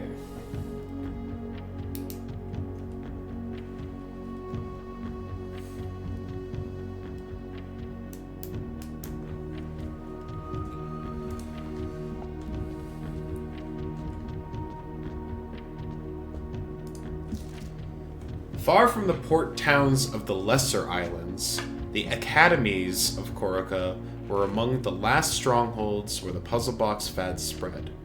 Unlike other realms whose regional rule variations emerged organically over time, the students of Corica designed orange tiles by committee, voting on student-submitted designs and picking the one they felt best represented the realm. When these tiles are pressed, if the majority of adjacent tiles share a color, then the pressed tile will change to that color. Move south.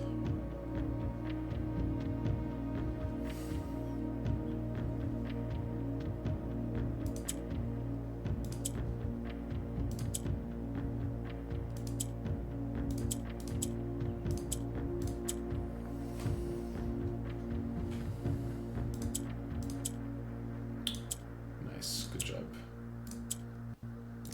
Let's just start over.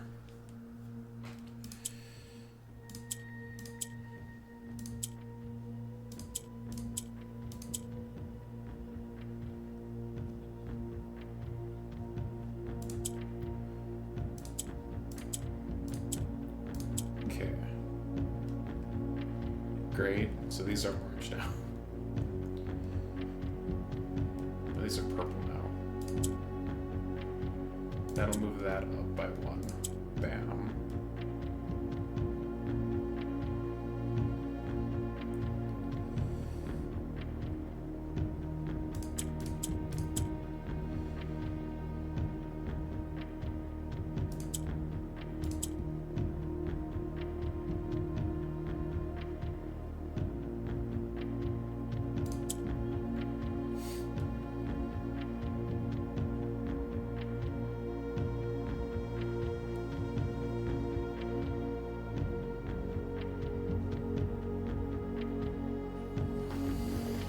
I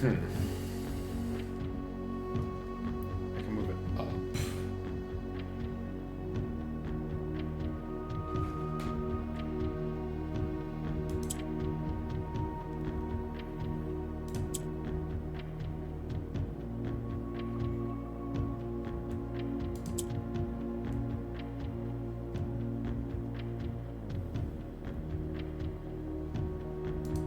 Okay, I think I have to restart again, which is unfortunate.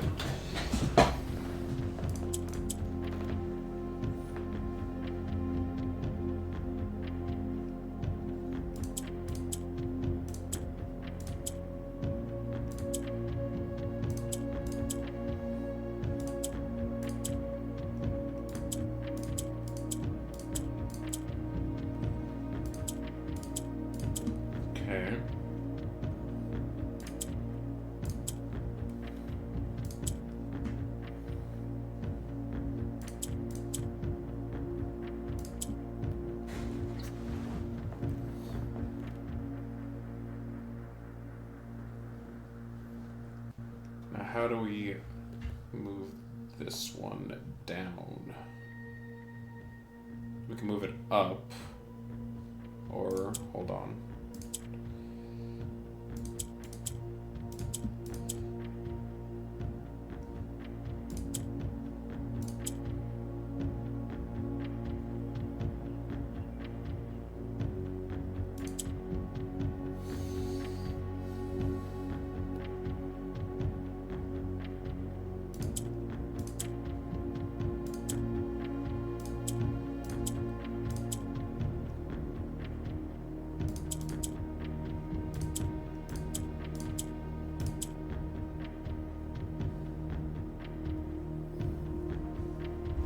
So close.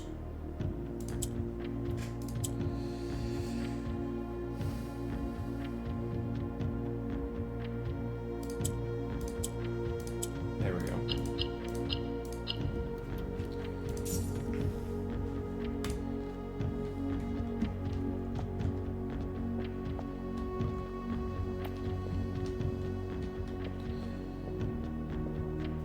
Okay. You're the last one, Morajai. I'm positive that your weather is good. You travel by boat. You're white. So, like, all of these should be correct. It's just what type of nation are you?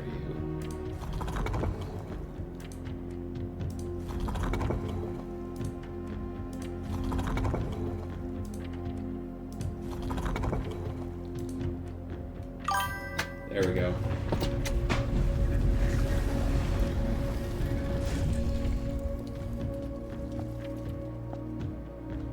They spell it out for you? No, no, no. I came back to this one.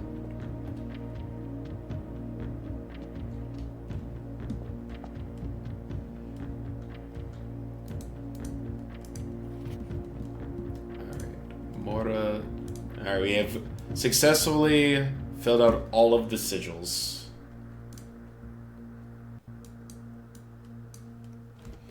Morajai postcard. After a short sea voyage, we arrived on the May Island of Morajai, last night in good spirits. The people here are belligerent in their politeness, and after spending a full day among the Jairiel, I'm just afraid of eating another dish as I am of rejecting their offers. I may try to seek away tomorrow and spend some time alone with my books, because I've noticed that each realm I have visited has one thing in common. Each have been short on solitude. Okay. Sup, rabbit? Morajai box. Fun for the whole family.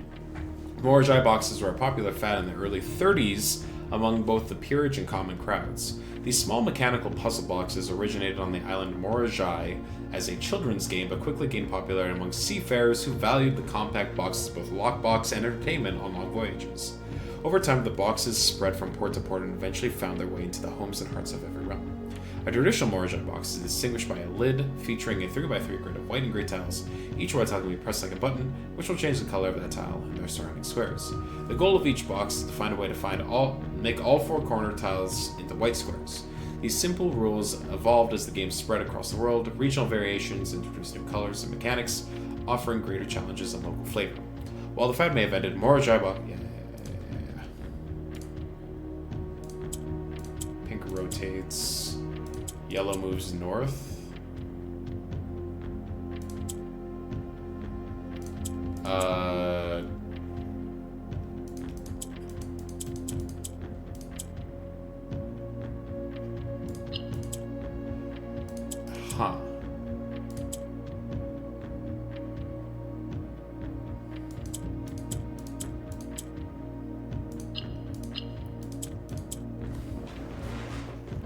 There's only 2 white tiles on here, and none of these other tiles change colors.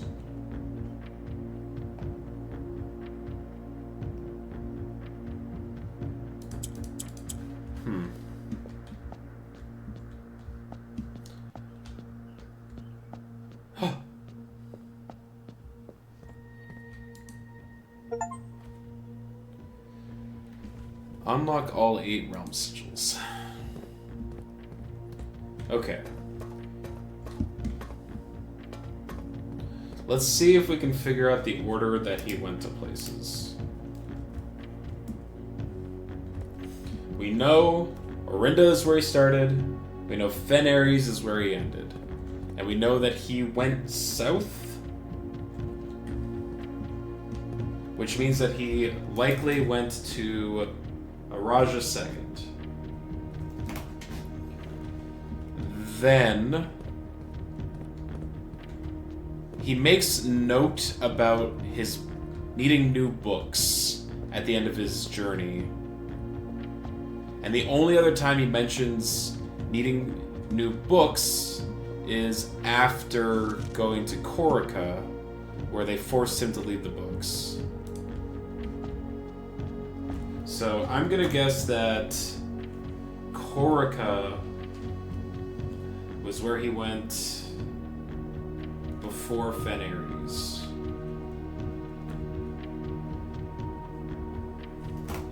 So then where did he go from Araja? I think it might have been Nuance, because he said that he traveled by boat and he was in... I look east, which means that, yeah, he's... Look across the eastern sea towards where I was. But he says it's by far the favorite realm. He's also already been to Corica and Morajai, so there's no way that he's been to Corica yet. Or he's already been to Corica, and he's already been to Morajai. So Nuance has to be after Corica.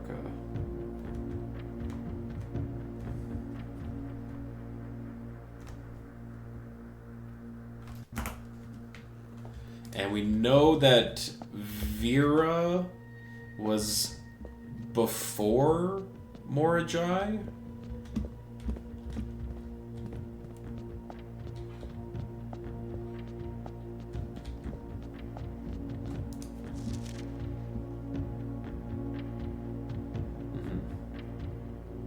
The weather here is much more severe than that in Morajai. So he went to Vera after Morajai.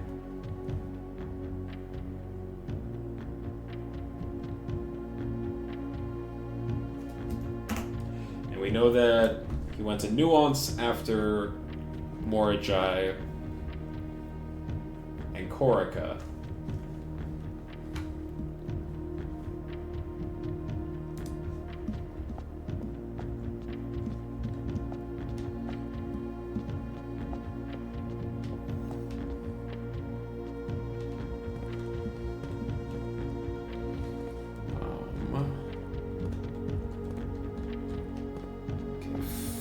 It's Fen. 1, 2, 3, 4, 5, 6, 7. So then we just need to figure out where Fen Ares or Arch Ares lands in conjunction with this stuff. We arrived here after a few days of sailing. Okay, so this was definitely not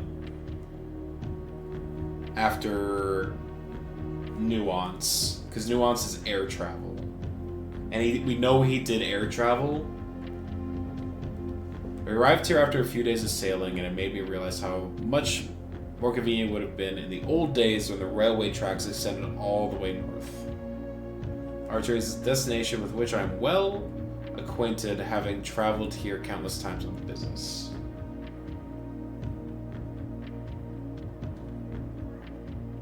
Go along the northern coast. He said it would have been easier in the old days with the railway tracks, which implies that it was, at one point, the place that he came from was connected via railway, which I think means that he went to Arch Ares after Araja. So, like, he went south to Araja, back up north to Arch Ares. Then he would have to go over to Morajai, then Vera, then Corica, then Nuance, then back. I think is the order. But we can find out, because we have the ability to check out room 46.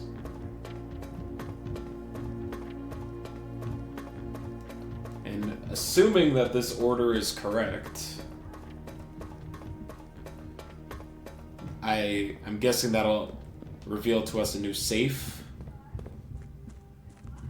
with the last red letter behind it.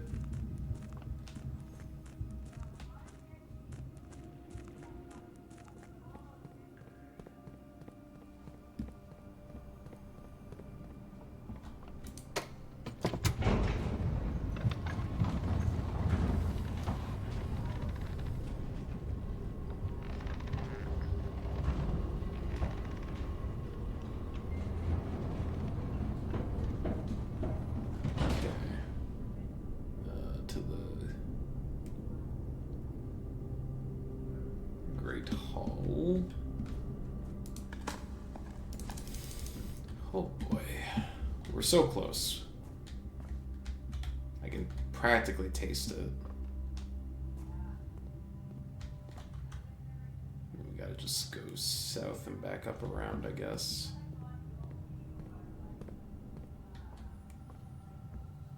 Yep.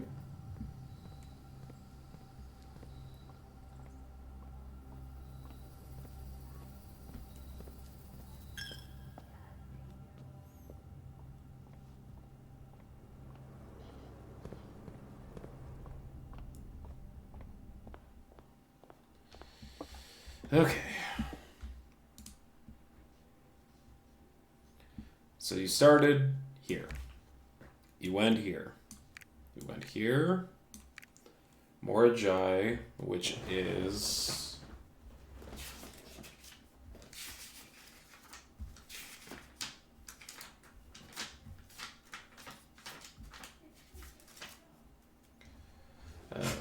let's see. That's Corica. That's a nuance. Yes, a Morajai is here.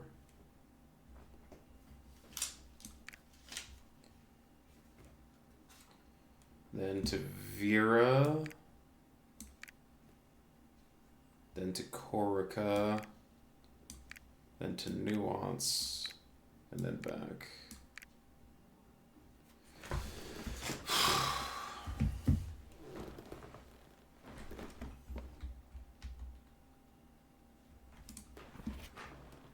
Certified copy. The property deed. Lord Arthur Clementine to Lady Auri Ray of Trinsdale. A new Finclark Stationeer Reddington Fenneries. Satisfied of record 05-13-1912. Know all men by these presents, that Lord Arthur Clementine, rightful owner of the land that rests in the northern range of the Reddington Mountains, doth grant and convey to the bearer of this document, Lady Orave of Trinsdale, the land, forest, and waters of the sheer cliffs that rest in the northern shadow of the holy Hollyleaf Mountain, with all the rights, privileges, and appurtenances thereunto belonging. Boundaries. The property of Mount Holly consists of dense woods flanked by cliff walls, irrigated by mountain spring streams, and punctuated by several runoff waterfalls. This area is sheltered between the summit's northern slope and saddle, spanning across 80-odd acres of land. The property is situated southwest of Reddington, bounded on the south by steep crags, and abutting in the east by the high road to Tanner Fork.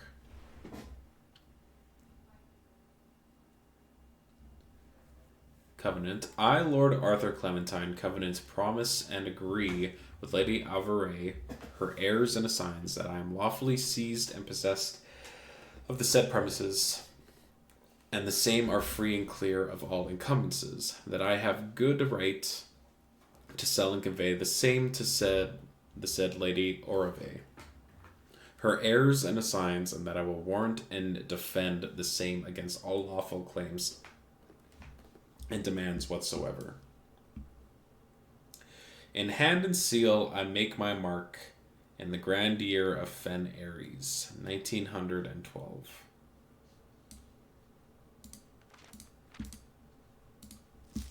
The last will and testament of me, Herbert S. Sinclair. I, Herbert S. Sinclair of the Mount Holly estate at Reddington, do publish and declare this instrument my last will and testament, hereby revoke all wills and codicils heretofore made by me. I declare that I am not and have not ever been married and have no children. First, I direct that all my debts and outstanding expenses be paid as soon after my decease as possible. Secondly, I direct all the servants and staff in my employ at the time of my death shall be granted indefinite leave to be paid out of the reserves of my estate set aside for such occasion until such a time as a new master of Mount Holly bids their return.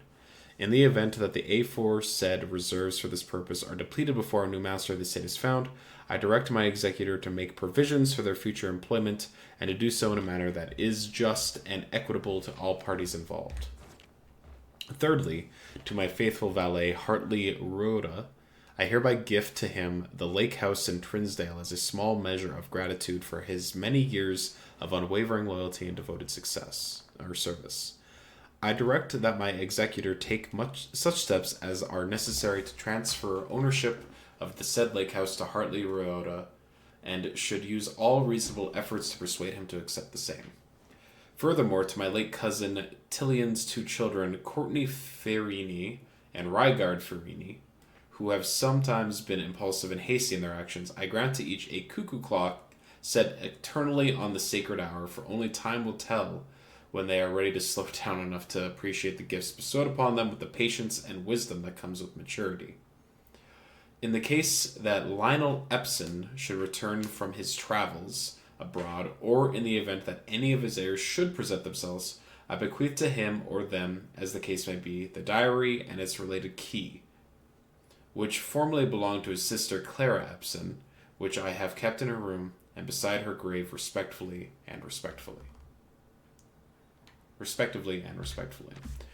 In addition, it is my fervent desire that the gallery, along with all the artwork contained within, be bestowed upon the Reddington Museum of Art, including the sculptures exhibit and the entire collection of drawing by Christopher Manson, comprised of 4 pieces titled Okay, so this is how you can get a hint towards the gallery. Got you.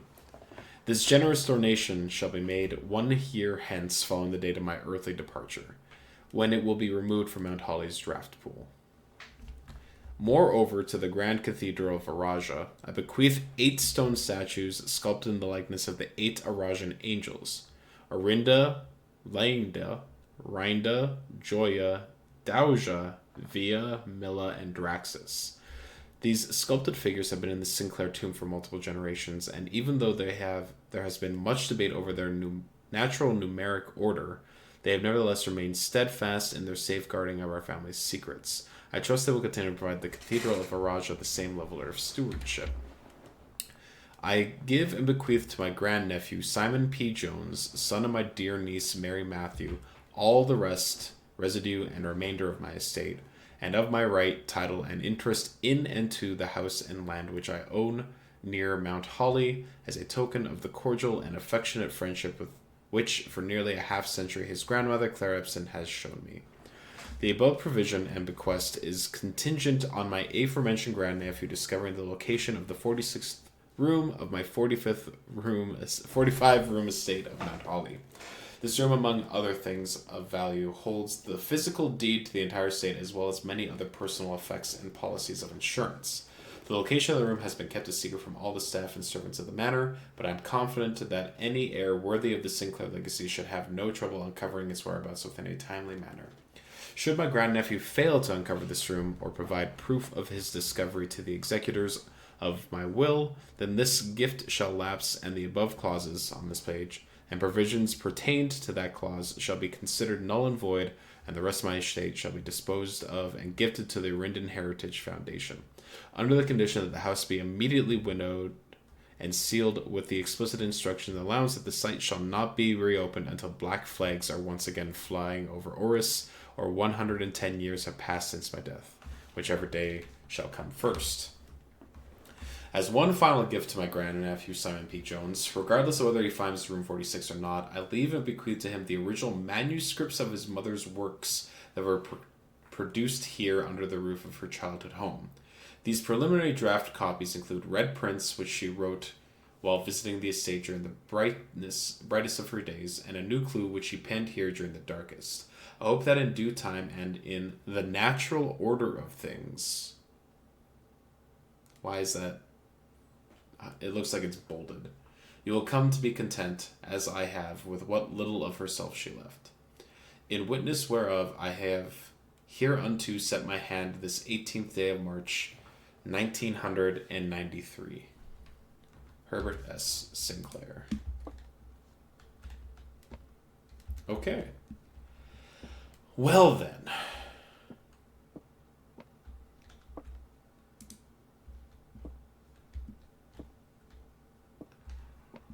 There's a hidden there's a hidden safe inside of this room.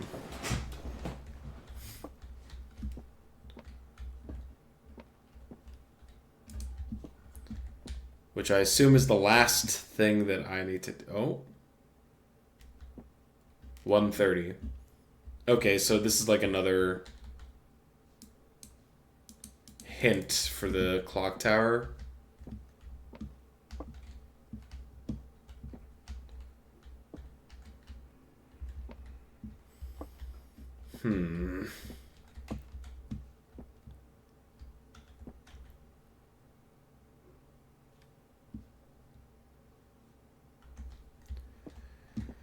So now what?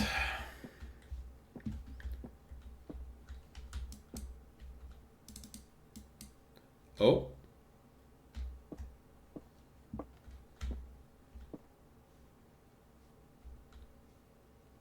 It looked like there was something I could interact with.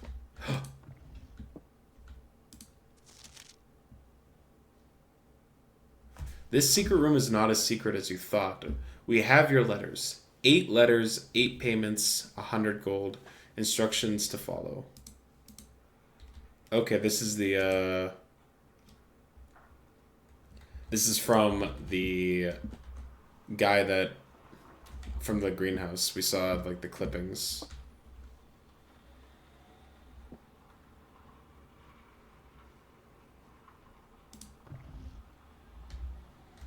Is that the... Oh, did I open the safe from the other side? Okay. Or the drawer from the other side. Gotcha.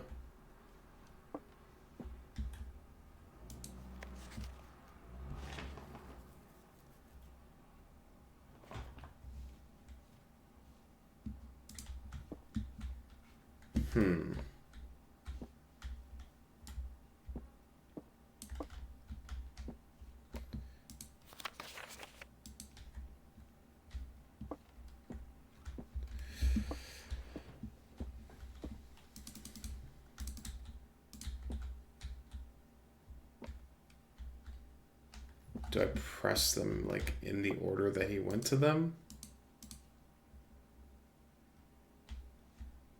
No. So what do I do now?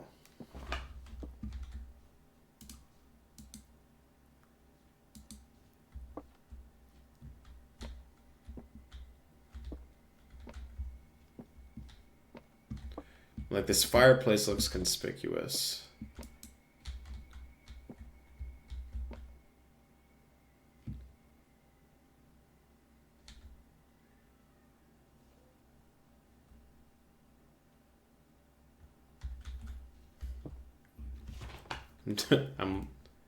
Does this have anything to do with this? No.